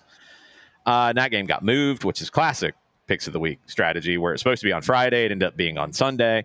PSG gets moved because of storms in France, which doesn't happen ever. I don't know that any time that I can remember a game in France being moved to another day because of storms. But I don't know how bad of storms we're talking about. I don't know. I don't know how bad it was. I don't know if it was overreaction or it was, yeah, we really have to move this because we don't want to, but we do. I don't know. That was my curiosity about it. Anyway. All right. I ordered one more because with picks of the week, I got to have a fresh beer. Okay. So, last place in week 1 of the return of soccer over there, Sofia Cupertino. It was not a good week for Sofia Cupertino. I just want to point out that none of these cowards are actually here right now. No, well, they're playing a game, I think, actually, right now. I think they're literally playing a match right now. Cartwheel FC, who is angling for sponsorship from soccer down here, and we have to think about it. But Sophia had a bad week. I had a bad week. We both finished negative. We were the only 2 who finished negative. I didn't finish last. Actually, not really, even really that close to last, but I finished in the negative. It was not good. Everybody else finished positive. The PSG game hurt everybody. Everybody lost that game. John barely finished positive. Barely. 35. He didn't lose you money. Didn't make you much. Maddie got to 60. Not bad. For first time ever. Not bad. Nick, 3rd place on the podium. 345 to the good. Pretty good, solid week there for Mr. Alifi, who I think is going to be back with us next week. The game that ended up getting him, and I know it was really painful for him, was picking Lazio to beat Roma, and that did not happen. Lazio players were diving worse than Greg Louganis ever did. It was terrible. Worst dive I've seen in years, and they lost, and they should have lost. You say that, but I heard the broadcast on the Twos match the other night with the dive in Charlotte. Well, I was a little riled up. One, it was not as bad as the Guendouzi dive for Lazio. Okay. Because there was at least like minor contact in the Twos one. It was just dude's facing away from goal, and there's minor contact, and he falls down. Yeah. Okay. Guendouzi ran 3 steps past the defender and then threw himself to the ground. I mean, horrible, horrible, horrible. So, Nick, you picked Lazio. That's why you lost. Drew, first time out. Drew Dickinson, our resident Manchester United fan. Very, very close to winning. Did not pull it off. Yeah, 795 to the good. The game that ended up getting him was picking Club America to beat Monterrey, and they had the lead, and Monterrey came back and tied that one 2-2, which is why Jarrett Smith won week 1 of soccer over there with 830 to the good. 830 juice boxes to the good. Jarrett Smith is your winner. You can say whatever you want. Welcome back. Same as it ever was. Welcome to hell. All you cowards that are not here tonight, you'll be here next week. And I'll make sure to just do the same speech again when I win next week. Wow. That's a bold statement. Okay. Also, I'm getting to enjoy the return of just this moment of greatness of being better than Nick. Being better than John, which is what it is. But it is driving the dagger and pinning Jason to the racetrack. Is where it's perfect. And yes, Will, we are drinking out of a mason jar because that's how we live our life. What are you drinking out of the mason jar, by the way? It is a mix of Dr. Pepper and amber rum. Oh, not bad. Also, I still have these. So They were pretty good. The all dressed Pringles. They were not obviously not as good as the Canadian variation of all Oh dressed. God, no, Like they're not. it's Yeah, not even close. but in the The mountains, they all dressed Pringles, and it's great. 10 out of 10. they're Also, I good. mean, The also I make all beef dressed flautas. Lays are better though than the all dressed Pringles. The all Yes, dressed flavor is better in the Lays. but I was also finishing dinner earlier where I had beef flautas and red crema sauce. Ah, So not bad. Not bad at all. no, no, Not too but shabby. the blessing was Yes. pinning Jason's foot down to the track Yep. and making him start from behind Yep. because I'm rusty. we all know eventually he's gonna catch up, and I'm going to enjoy these moments I don't when know. I can. There's a lot of people in it this time around, so it might not be as dominant as it was at times in the past. There's a lot of people in the crowd, so I don't know. I got to get back into form. Also, I'm here to tell y'all, if you ever watched Wacky Racers, I am going to be. I have, as we'll get into this in just a minute. I sat on the track and I laced as much dynamite under the track as possible. Yeah, you did. By picking the game, by picking the games I picked. And again, we will have this same conversation next week. Maybe Nick will be here. Maybe Maddie and Sophia will be here. Maybe John will be here. I don't know. I'm actually worried John's going to knock over. He's supposed to show up at some point tonight. He said he's scared, Paul. He probably is. He probably is. He finished very, very slightly to the good. 35 to the good. A lot better than me. So I can't really say too much. But. And I trust that math as opposed to John math. Yes. I actually used calculators and brains and such. You last week, so looking at it, you started with a miss on the Tuesday. You went draw in the Open Cup. And it's funny that Sophia started great. She got Nashville in regulation. Drew got Nashville. Nick got Nashville. Nobody else did. But you then, after that, you missed PSG. Everybody missed PSG. Everyone missed PSG. You missed the Black Bulls because that one finished in a draw. And that's it. You got everything else correct. The biggest one that you got was the Pohang Steelers. That's where you jumped in a big, big way. And that the draw with Monterrey and Club America. That only happened because my best friend is a Steelers fan, a Pittsburgh Steelers fan. And without having forethought, I was just like, we're going to go Steelers for my friend Jordan. And that's what happens sometimes. We're just like Steelers. He's a Steelers fan. I'll just go finish 93 to the good. One thing that we actually no, you could finish 93 to the good in the way that we do it. With the negative scores, the negative odds, we're still only putting 100 juice boxes up. So then you get into fractions. We don't do fractions. We round it up or down to the nearest number. That's how we do our totaling. That's how I do the totaling because I can add things, unlike some people who used to do it. But anyway, Bam finished over 1,000. That would be the best of everybody. Jarrett was 830 to the good. So look, one of the best realizations in the history of this program was the time live on the air when Jason had the realization that John was doing the math incorrectly after months of doing this. Oh, my head wanted to explode. It was 10 out of 10. Yeah, that was upsetting. We have a lot of Georgia Tech grads, and I trust them to do the math because, again, I've yet to meet a Georgia Tech grad that does not wake up with nightmares about an exam or a class. It is a permanent PTSD. Every Georgia Tech grad I know, I have asked them, it's like, do you ever have nightmares? Oh, yeah, all the time. And it's usually one specific class, depending on what their major is. But I've yet to meet a Georgia Tech grad that does not have, just absolutely jarring nightmares about any class or test or whatnot. Yeah. Calc 1, see? Well, and on the same page, I actually have people I know who went into medical fields who always said it was I think it was organic chem 2 for a lot of them. Okay. Organic chem 2 was kind of like that was the Rubicon. Like if you survived organic, it wasn't that you passed it; it was that you survived it. Yeah, there's a reason I went to the writing side of things rather than the math and science things. Although I do know how to work a calculator, unlike some people who are not on this show this evening.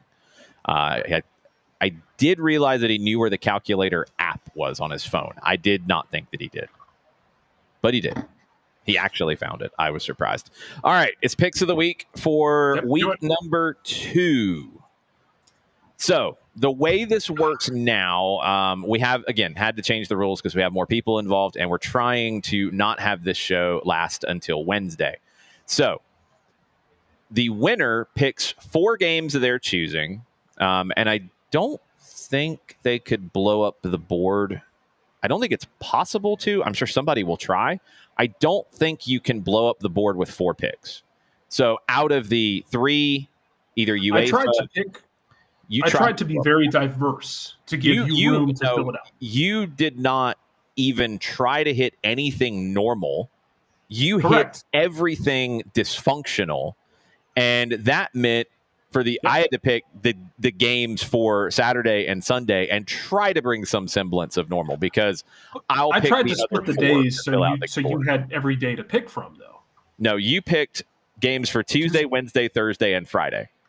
Yeah, so nothing for Saturday, nothing for Sunday. The wild cards could go wherever, but because of the games that we had and what needed to be filled, I went with Saturday, Sunday games. So your board for this week, we will start tomorrow. In Scotland, Dundee United hosting Aberdeen.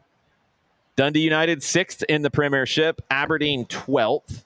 Between the two teams, 4-4-2 overall in the last 10, so very, very even. Last time they played was in May, I believe, in the ridiculously stupid split that the Scottish Premiership does. That would be in May, right? Your hatred is noted. Garbage, dumb scheduling split. Dundee United won that one 2-1 in May. Last Aberdeen win in the series on the road was in March of 2023. Dundee United is a plus 135. The draw is a plus 260. These are juice boxes, of course. And Aberdeen, a plus 175. So the odds aren't crazy tilted to the host, but they are a little bit. Probably home field advantage, really, more than anything. I'm a little surprised with where they are in the table. Jarrett, you want to start us off with your pick, and I'll give you everybody else's because we do have everybody's picks in. And Drew did get his picks in time. He got them in very early on Tuesday morning. I'm a stickler for the rules. I would not have allowed that. He got them in before the first game started on Tuesday. No, that's fair. So let me see if I can pull this up. So the last time Aberdeen won a league match was in April. That's not good. That's not good. They won the Scottish Cup. They beat Celtic in the Scottish Cup. That's crazy. It was very much like a was it a couple of years ago? Was it Houston that won U.S. Open Cup one year when they damn near won the wooden spoon? Yeah, 2013 or no, 2023. Yes. Sorry, it was when they beat Messi-less Miami after he'd gotten injured in 2023 in the final. They were like a hot mess in the league. Griffin Dorsey went ballistic. I would still sign Griffin Dorsey because of what he did in that tournament. Just saying. Anyway, I digress. Anyway, they have not won since April in league. They are in a relegation spot right now, right there with Rangers, because we're never not going to mention that. I'm taking Dundee because until Aberdeen wins a league match, I do not trust them to win a league match, and that whole program is just like they won the League Cup last year or the Scottish Cup, but it's a hot mess.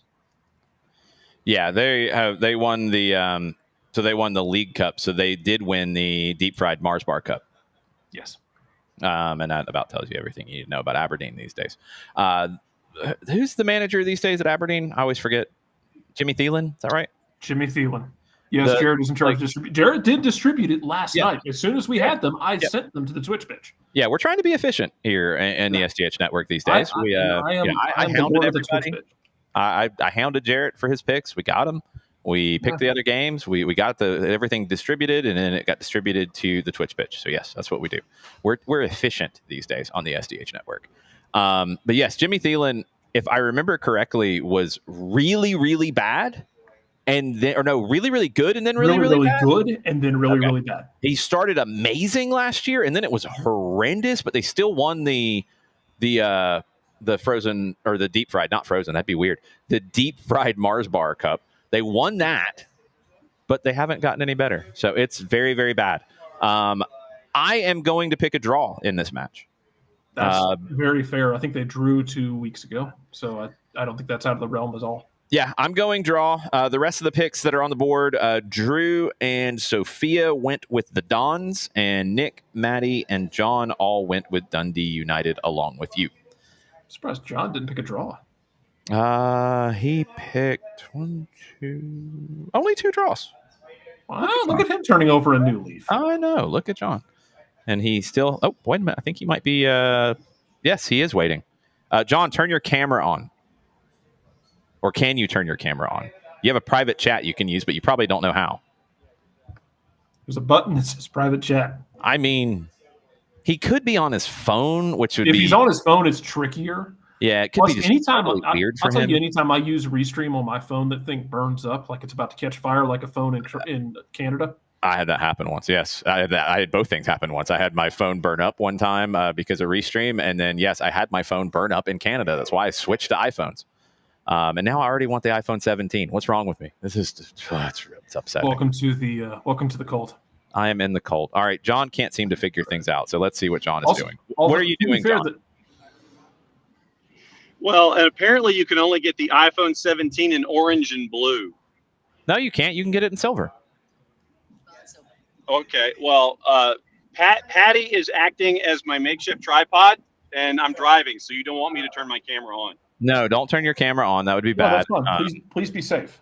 Please don't wreck any cars. We don't want that to happen. No, you can get the silver. At least you can in the 17 Pro or Pro Max, which is what I would get because I need the storage and I need the camera situation. Yes, that is true. Also, apparently the vent cooling to keep your processor from blowing itself up. Yes, I have went to the new iOS and it's interesting. I kind of like it, but yes, it has murdered my battery life. I can't believe I'm having these. When you install a new iOS and run a new schema like that, it's going to take a couple days for everything to fully install. So give it a couple days to see how it works. Good. I'm liking it, but it hits my battery a lot. But I'm usually near a charger, so I'm fine. I'm making it work. Will, in terms of rules about picks getting in time, yes, that is correct, Will. That is the rule that we have as well. If you get your picks in late, you lose the games that you miss. You just flat out. They're just off. Yeah, yes. You lose those. But everybody got their picks in ahead of time today. John picked Dundee United to win the Scottish game. We're on Tuesday, John. We're just getting started. Yes. Okay, let's go to Wednesday. Go ahead. Yes, go to Wednesday. Let's go to Wednesday. We have a club to learn about, a club that I did not know anything about. It is the Copa Uruguay quarterfinal. It's a single-leg competition, and it is Peñarol on the road. Peñarol, one of the biggest clubs in Uruguay. Nacional fans will fight me if I said that they are the biggest. So I'm saying one of the biggest. And they are on the road at Tacuarembó, second division team. Go ahead. By the way, Tito is at Peñarol now for those because we just talked about it. Eric Remedi is at Peñarol as well. So you have a couple of Bonfield Bulldog.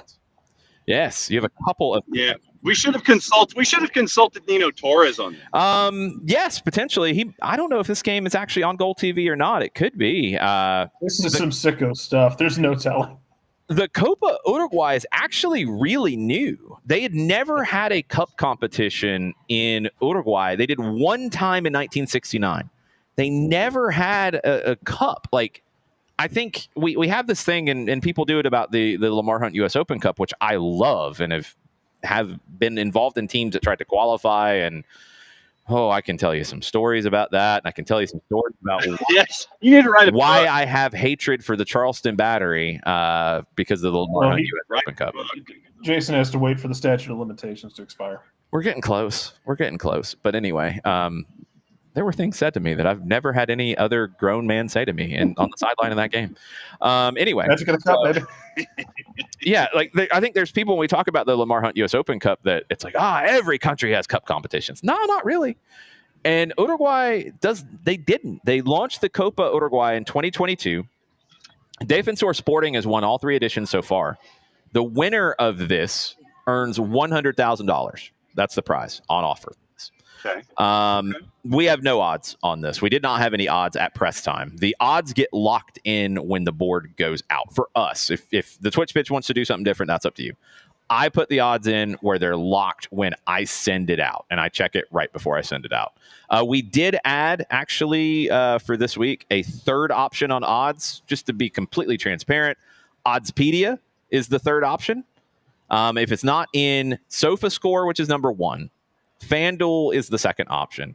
Oddspedia is the third. And if it's in SofaScore, that goes. If it's in FanDuel, that goes. If it's not in either one, Oddspedia goes. If it's not in that, then it is a default of plus 100 for the home team, plus 125 for a draw, plus 150 for a visiting team.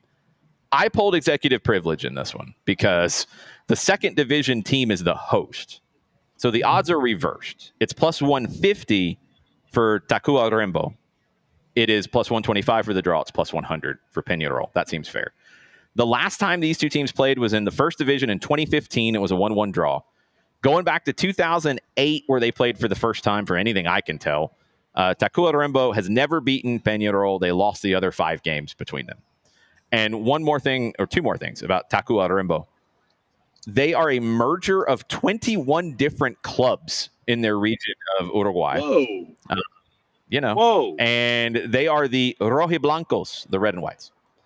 So this is what SOT is about, though. This is absolutely what it's about. We will see if we fall in love with Takua Rembo from Uruguay. Jarrett, you want to make your pick? Peñarol. Yeah, I mean, it's not too difficult. It's not too difficult, but it's fun. It's a fun chance to learn about another team and a fun chance to learn about a new league competition. And again, we are educating here. I am following that road along with Drew and Nick and Maddie on the Peñarol train. Now, this is a cup game, so you got to have a winner at the end of it. So a 90-minute draw is what the draw option comes into. And John Nelson, even though you only picked one other one this week, you picked a draw. Yeah, I figured because it was at what did you say, Pat? You said it was the name of a restaurant? Sounds like the name of a restaurant. It might be really good. I'll bet you it's a really good restaurant, actually. Uruguayan food. I love Argentine food, and it's like, I think a lot of people, when you hear any kind of Latin food, you think it's spicy. It's not. So John could handle Argentine food and Uruguayan food, for that matter. He likes Peruvian. He likes the. He probably stays away from the yellow sauce, though, the ají amarillo. Yeah. No, wow, he I'm shocked. The yellow sauce, believe it or not. I'm actually surprised. Will, I don't know if the 21 clubs all merged at the same time. That would be amazing. I would a little limited on how much info I could find on Takua Rembo, but I think if you look up too much about this team, you end up on some kind of list. Well, I'm already on that list because I have to look up other teams that you picked this week. But anyway, John picked a draw. Sophia also went with the draw in this one. I thought you were going to say Sophia picked the win, because that's not a bad strategy. Because if she had picked the win and it somehow pays off, she's winning the week. In this one, maybe not, because you don't get the full force of a crazy underdog. Yeah. But yeah, we don't have no, because they weren't posted. Yeah, because we don't have odds. Okay. I think we ended up with odds on every other game. That's where Oddspedia. No, we didn't. The next one we don't have it. But we did get odds on the rest of the schedule. All right, the next one Thursday. So it was 5 for Peñarol and 2 draws in this one. We have 7 competitors in the picks of the week this time around. We go to Thursday. Jarrett Smith selected because he picked the first 4 games on the board this week. All these are my fault. These are all his fault. Simba SC hosting Fountain Gate FC of the Tanzania Premier League. Attaboy. No odds at all on this one. I looked. I did too. I was gonna, because that was one where I was like, I don't know if we're gonna find odds. I'm gonna look too, and I couldn't find anything. I go through SofaScore, and then I go to FanDuel, and then it's Oddspedia, and Oddspedia did have some games from Simba SC, but not this one, not with odds. And I also found that it's very difficult to figure out who this other team was because they're a weird story. We'll get there in a second. So in the Tanzania Premier League, the season just started. Fountain Gate lost their opener. Okay. Simba SC has not played yet. Historical, and this is the level of research that we do on Picks of the Week for you folks. Simba has won 8 of the last 10 against Fountain Gate. The other 2 are draws. Last time they played back in February, though, Fountain Gate came back to earn a 1-1 draw in that one. So Simba, it's not really a shock that they're known as the Lions. They are specifically the Red Lions. Right. Their crest is kind of- very nice. The Simba Lions would be Lions. I think I'm mistaken. Simba is Swahili for lion. So Yeah. It'd be the Yes, Lions. yes. I mean, nickname in English, it's the Red Lions. Yes. But Simba SC, this is true. We've all watched The Lion King. It's true. The crest is outstanding. Okay. Simba SC has won the league 22 times. They were founded in 1936. Whoa. So Fountain And Gate. the crest is one of the reasons I was drawn to it as well. The crest is amazing. Fountain Gate. They only started in 2010. They've had like 5 different names, and depending on what you're looking up, some of them go by the old names. I'm almost certain that they are officially now Fountain Gate FC. That's it. Fountain Gate Academy had an investment in the team, and Fountain Gate got into the name a few years ago. Now it's the only name on the name of the team. Their colors are purple and teal. It's very Charlotte Hornets. Okay. It's not bad, but it's not Simba SC's crest. So, Jarrett, what are you picking? It was in my research that I found the Charlotte colors thing. And look, the city of Charlotte has a little brother syndrome with the city of Atlanta. Oh, yeah, it does. If they want a war, I'll give them a war. I'm not picking anything with Charlotte colors. So I'm going with Simba.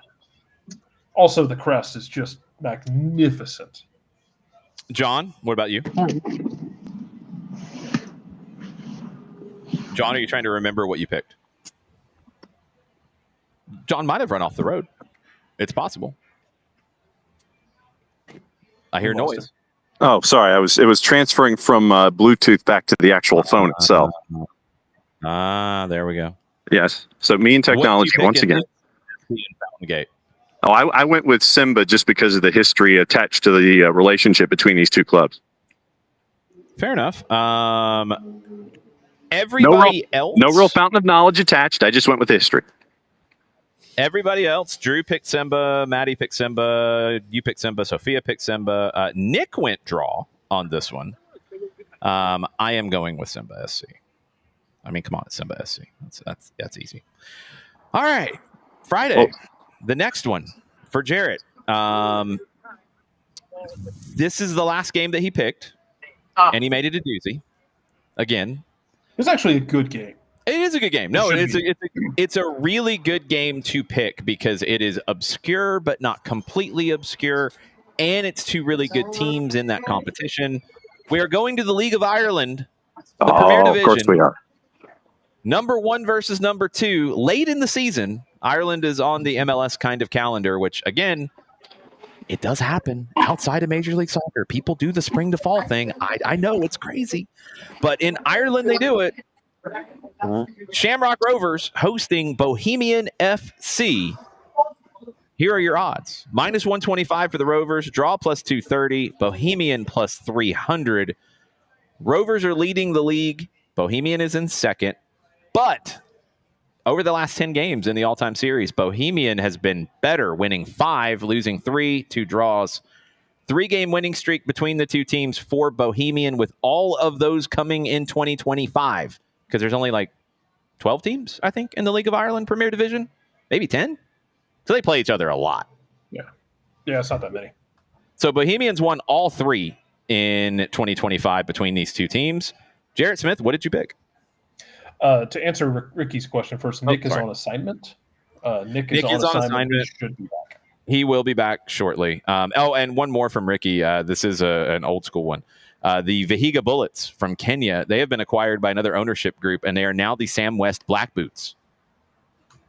R.I.P. Vihiga Bullets. I need to see the crest. I'll find it for you and send it to you. All right, fair enough. But to answer your question, Bohemian. Give me Bohemian to the second place team to continue that dominance. Put a little pressure on top of the table. Okay, John. Didn't I do Rovers with this one? Yeah, you did. That's really shouldn't be the way that you should say it, and you should be confident in your pick. But just saying. Well, I was just trying to go with memory recall versus actually in writing it down on a piece of paper. But sidebar, for the folks that might have missed it, we do have an interview with another one of the teams that is fighting for a spot in the middle of the table, trying to climb up to the qualifying spots. Our friends at Drogheda. Drogheda United, yes, powered by Nofo Brewing, our Yes. friend from north of Atlanta. You're going to hear a lot about Nofo Brewing very soon. You're going to hear a lot about our friends here where I am at the Brewhouse Cafe as well, and maybe connecting the dots in all of this. I don't know. Just saying, maybe a spoiler alert. Maybe. Bohemian is what Jarrett picked. He is the only one who has picked Bohemian up to this point. Rovers, John led the way, and Maddie and Nick followed on Rovers. They did not know that John picked it, but yes, they picked Rovers as well. Drew and Sophia went with the draw, and that is where I am going. I think it is very hard to beat a team 4 times in a season, to use cliches, which I hate. So I'm going to go draw here. I think it'll be a hard-fought Irish draw. How about that? If you can see, that is the Sam West Black Boots new crest. Oh, hold on. It's reversed, but not bad. Not bad. I was hoping for more. It feels clip artish. Yeah. But Yeah. not clip artish enough to be like Right. a classic SOT team. Right. Who is the super clip art one with the stalks of corn on either side? Oh my God, I forgot. I know what you're talking about, but I've forgotten. Turner, I said north of Atlanta. I did not say suburb of Atlanta, but it yes. Settle down. I mean, wow. Did not accept. I did not expect Black that. Timberland boot in a circle with the assignment they failed. I know. Correct. Ricky is correct. Does Ireland split, Jarrett? Are they a splitting league? Should I be angry? No, it's I'm looking. Because this is what happens on soccer over there. We learn about league formats. I know way more about league formats from Argentina than I ever should know. Competition format. 10 teams. During the course of a season from February to November, each club plays the others 4 times, a quadruple round robin, 36 games. No, they do not do a split because they are not heathens. Thank you, League of Ireland. I hate the stupid split. It upsets me. Anyway. Wow, Turner just hates North Forsyth High School. That's where it came from. Okay. So we have the 4 games of absolute terror that Jarrett picked. And then I had to try to bring some semblance of class to the other 4 games. And actually, it's not really fun in that way either, because really Jason likes to become the sicko and find beautifully chaotic things. So I do. I didn't get to do that this week because I needed to balance the board. But there were some good ones to pick from. I got some. I'm very happy with the games that I ended up choosing. I had to choose 3 from top 5 European leagues or UEFA competition. So I did that, and then had to bring it back home for the other one that I got to pick. So I got Saturday and Sunday for you. Saturday, the early game is the Madrid derby. Atleti hosting Real Madrid. Atleti plus 180, draw plus 240.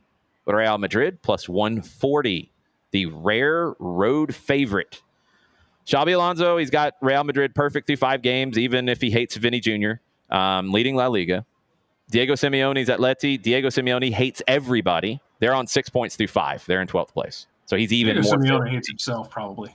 Right now, I think he does. If he looks in the mirror, he's going to hate the guy in the mirror. I mean, you're getting lip reading like experts on Julian Alvarez now, and that's creating problems. It's a mess for Atleti at the moment. Even split in the last 10 games, each team with 3 wins, 4 draws between the 2. But remember, and it's funny, it's Julian Alvarez who comes up in this. The Champions League last March, because I remember watching this and being shocked and appalled. The penalty shootout that saw the rules have to be clarified because the laws of the game were not written correctly to actually tell the referees what to do in this situation because it's so rare.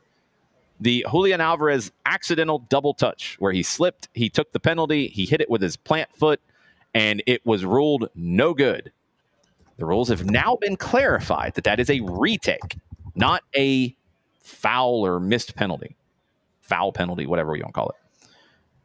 So Atleti might have a little bit of revenge on mind here, and they could also just be filled with hatred because their manager is Diego Simeone. So, Jarrett, what'd you pick?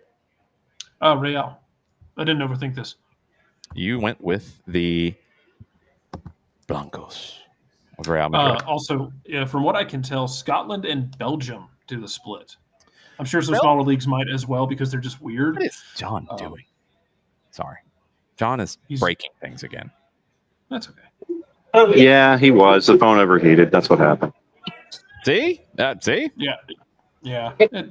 We're both going to get a order ticket. So That's yeah, okay. I've also phone given him overheated. some Irish goodbyes because my phone overheated on the morning. It happens. So. He must have forgiven you. Yeah. So phone overheated, dialed it back, and we're here. And I'm going with a very physical, low-scoring draw. Physical, low-scoring draw between Atleti and Real Madrid. I figure Diego Simeone will have a heated conversation on the touchline at the end of 90 minutes and be ready to start cracking skulls. Very possible. Ricky, I know that I had to double check it. That Julian Alvarez penalty, it does feel like it's a long time ago, but it was March. Because I remember where I was. I was at an event, and it was the event that we did with CSE in South Downtown at Wild Leap. And I remember watching that with a lot of different people, and we were all shocked and appalled at what happened. Because it's like, wait a minute, we have never seen this. Oh, my God. I felt like Atleti got a little screwed in that one. Drew and Nick both picked Real Madrid here. Maddie followed John with the draw. Sophia went with Atleti straight out of the gate. Sophia's wild with the picks. Hit or miss. Missed a lot last week. I am going to go with... Man, this is a tough one, actually, because Atleti's got to get going here at some point. They'd love nothing more than to get going against Real Madrid, but they're not very good at the moment. I'm going to go draw. I'm actually picking more draws than John this week, and it upsets me. Wow. What MLS team is, or even actually, let's get weird. What MLS or Liga MX team is insane enough to hire Diego Simeone if he ever leaves Atleti? Miami would hire Diego Simeone. I wonder if Messi would be okay with Diego Simeone. I kind of think he would. Messi's got a mean streak. I feel like he would respect. Yeah, Messi's got that babyface killer vibe about him. Yeah, I mean, DePaul played for him forever, so he would vouch. I think that could happen. Toronto would do it. Club America, yes. Oh, Club America absolutely would. Tigres would for sure. I don't think either of the LA teams would in MLS. Don't think any of the Cascadia teams would. Yeah, I think Toronto or Miami would be the two that would do it. Diego Simeone in MLS would be an amazing story. Both with more money than God himself. Yeah, well, they would absolutely do it. He's done very well at Atleti. Diego Simeone coming in and doing it at the same time. Let's say, just for kicks and giggles, that New England hires Jim Curtin. The first matchup between Jim Curtin and Diego Simeone, you might have to do a lumberjack match kind of thing where you have people around both of them. Simeone might pull Jim Curtin's hoodie over his head and start pummeling him. Please make it happen. Please, please, please. I'm just saying. Club America would do it. Ricky, I do think Monterrey. I would have said I think Monterrey was too refined, but then they went out and they signed Sergio Ramos, so maybe not. They might actually be a good fit here. And Anthony Martial, right? Yeah, but they're too refined because it might get them a trophy, and no one's too good for that in Mexico. Yeah, I for some reason I feel like Tigres. I don't know.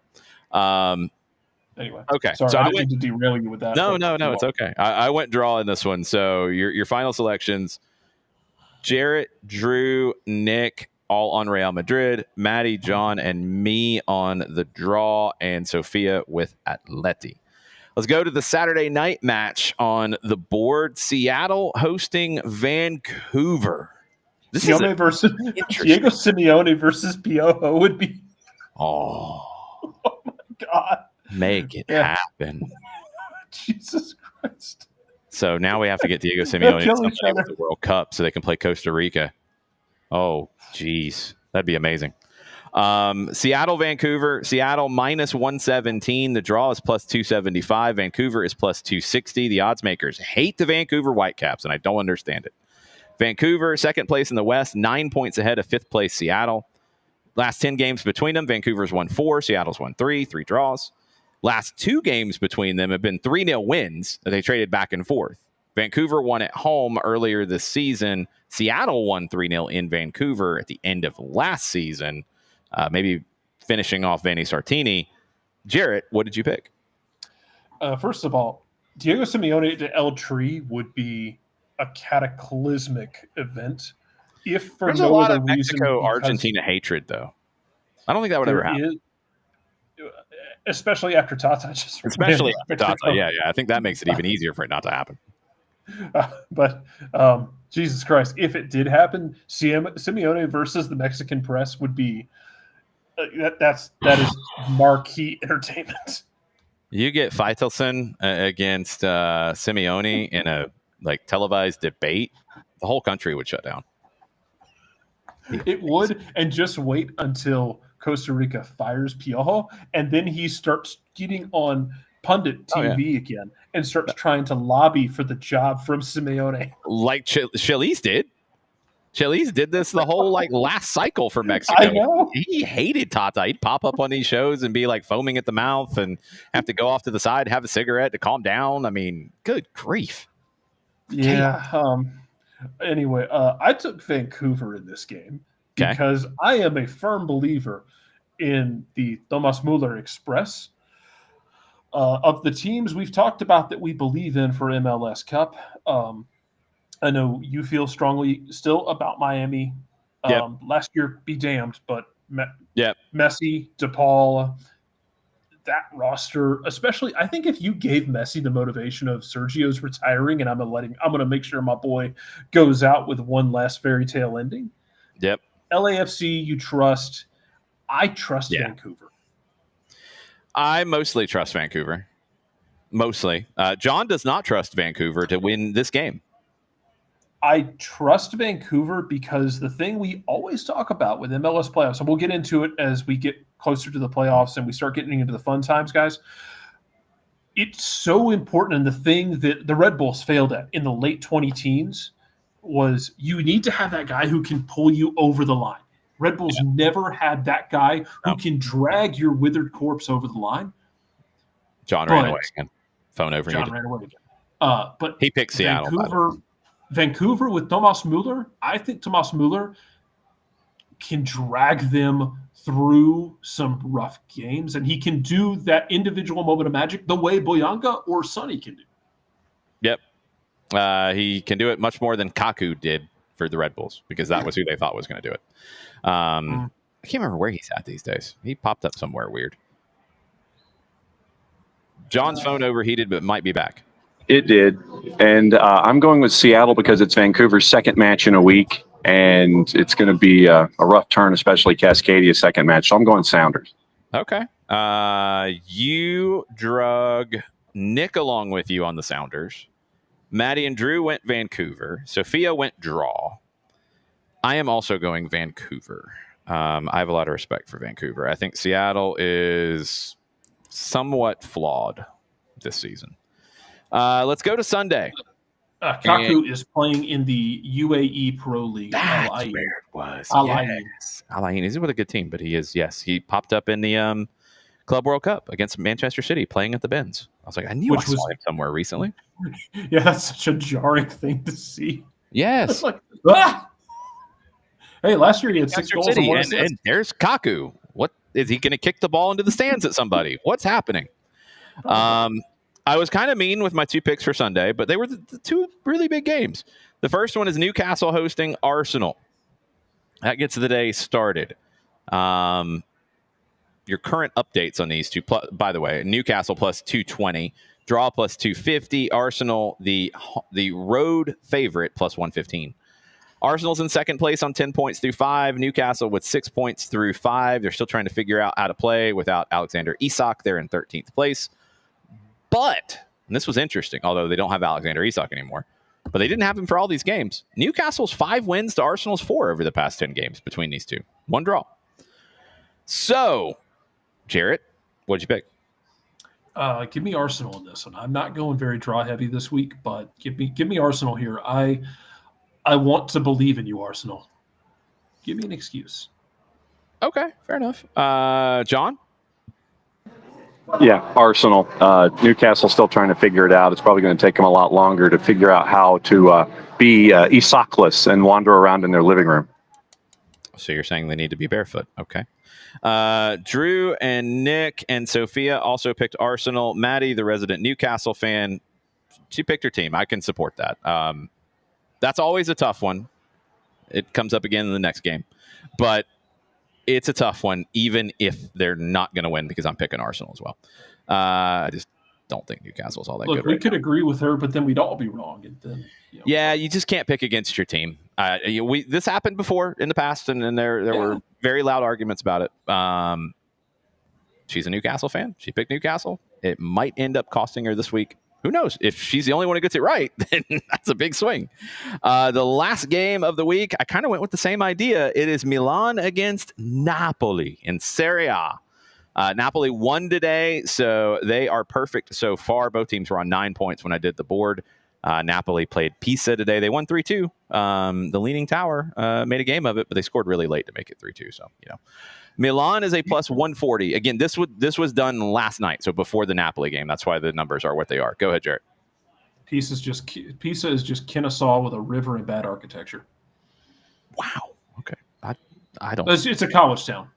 Like there's a lot of college. But I don't know if I can support that at all. Without a doubt, the best doner kebab I've ever had in my life, though. All right. I got a feeling like we're going to get invaded by Italians here in a minute with that kind of comment coming out. Milan is a plus 140. Draw is plus 240. Napoli plus 180. The defending champions are an underdog on the road in this one. Even split in the last 10 games between these two. Each team winning 4, 2 draws. Napoli won 2-0 at Milan last season. Jarrett, what you picking? I took the draw here. I think this is the only draw I took. I could have also called it Auburn. Could have also called it Athens, although they don't have a lake like Auburn does, or Clemson does, because Clemson is just Auburn with a lake. Wow. I took the draw here.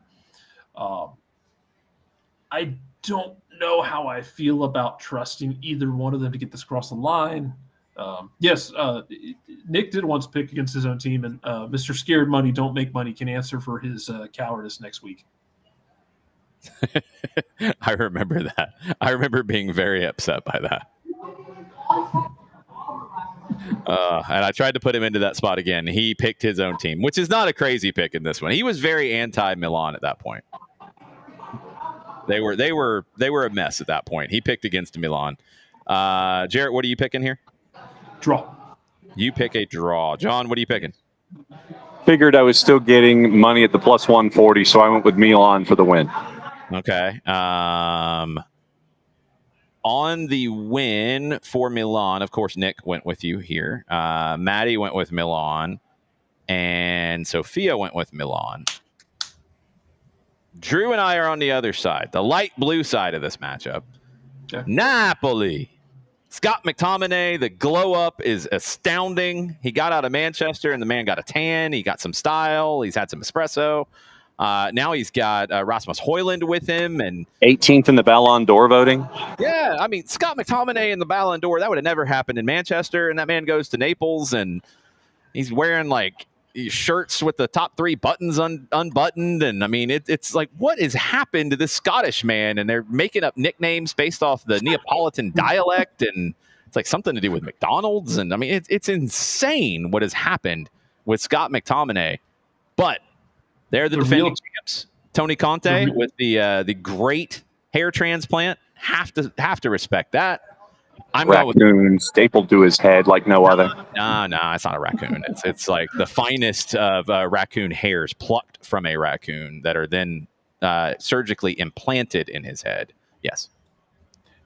The real challenge will be for Scott McTominay to somehow create an insurrection to replace Steve Clark as manager of the Scottish I national can team. fully support that. Yes, it needs to happen. Because Scotland has way too much raw talent now and technical players to be playing scared ball. I forgot about that, Will. Yes, he was being superstitious the other way. That's why he picked against Milan. And then they won the league. That is correct. And some of the Didn't they cross? Didn't they win the league that year, like basically dragging a bum leg and somehow just barely scraping across the line? I seem to remember that, yes.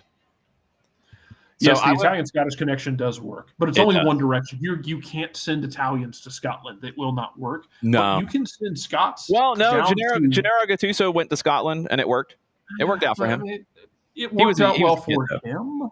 Yeah. But it hasn't worked out well for others. But Liam Henderson left Scotland and went and had like a really good 6-year run playing for numerous clubs in Italy and living his best life. Okay, we did add, so we've got everything for that one. I went with Napoli and Drew went with Napoli. We got to wrap up here as we're running out of time. We did add the prop bet back into the mix because we had a winner last week, and that was Jarrett. Jarrett, what did you pick for the prop bet? Prop bet was yellows in Racing and Velez, the Libertadores quarterfinal. I believe this is the second leg. Second leg. Racing won 1-0 at Velez last week. Games tomorrow. This one will be at Velez. There will be desperation from Velez Sarsfield. What did you go with for the number of yellows? There were 7 last match between these two teams last week. I picked 10 for this one. Good grief.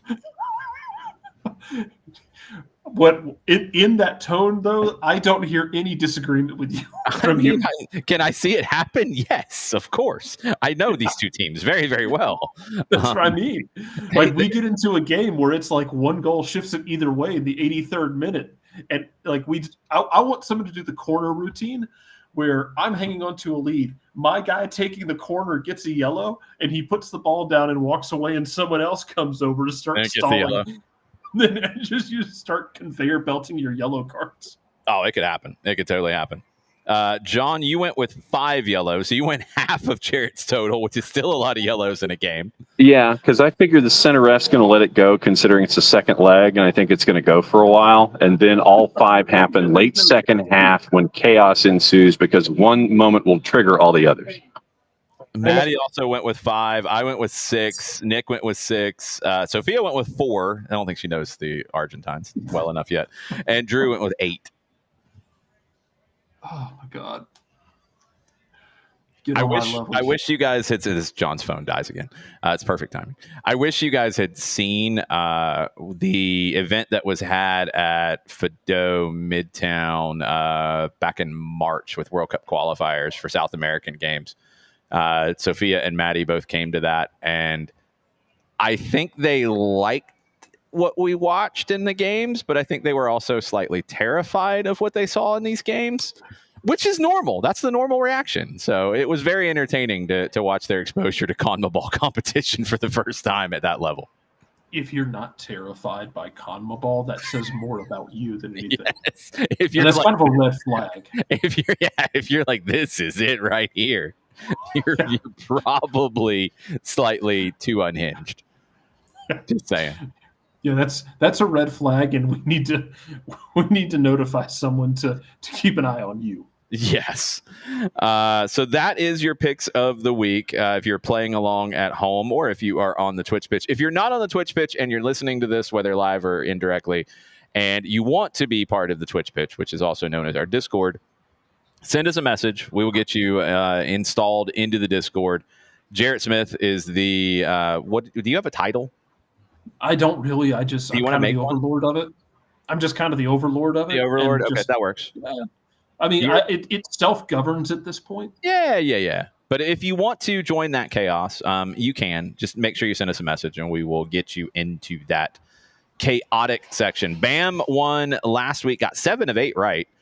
plus 1283 in the juice boxes. That is a good performance. I do like General Secretary. Jared, Yes. you are the General Secretary. I'm going to have AI write me like an Eastern European anthem, like Eastern Bloc style, old 1970s anthem to play whenever I pop into the Discord. Yes. But if you're not a part of it, you're more than welcome. Of course, there is a section for Atlanta United talk, general talk, MLS, soccer over there, other sports. There's a section for dad talk because too many of us have kids. But we can also make more channels if we need to. Of course, you're more than welcome. Come on through. D. Graham, possibly with the line of the night from the super chat. CONMEBOL so terrifying that Suriname, Guinea, and French Guiana joined CONCACAF. Yep. Yes. Belize, I think, would qualify for that joining too, right? I think they would. Be CONMEBOL? Couldn't they be CONMEBOL? I think that could be either one. Yeah. I think they could get away with doing either one, but like there's just a matter of self-preservation. They looked to the south and they said, nah, no, we're good. We're going to go north. Oh, no. Your games tonight, if you were a sicko and keeping up with any of these, Talleres lost on the road at San Lorenzo 3-1. San Lorenzo. Oh, no, sorry. This is the Argentine Primera Femenina. My bad. San Lorenzo still won 3-1. And they had a red card, but they still won 3-1 because welcome to Argentina. CONMEBOL. Yeah, seriously. That's just what they do. CONMEBOL. In Peru, you got one game still going on. Sport Boys 1-1 with Atletico Grau. And if I am not mistaken, I'm going to double check this. Yes, there is a connection to Atletico Grau.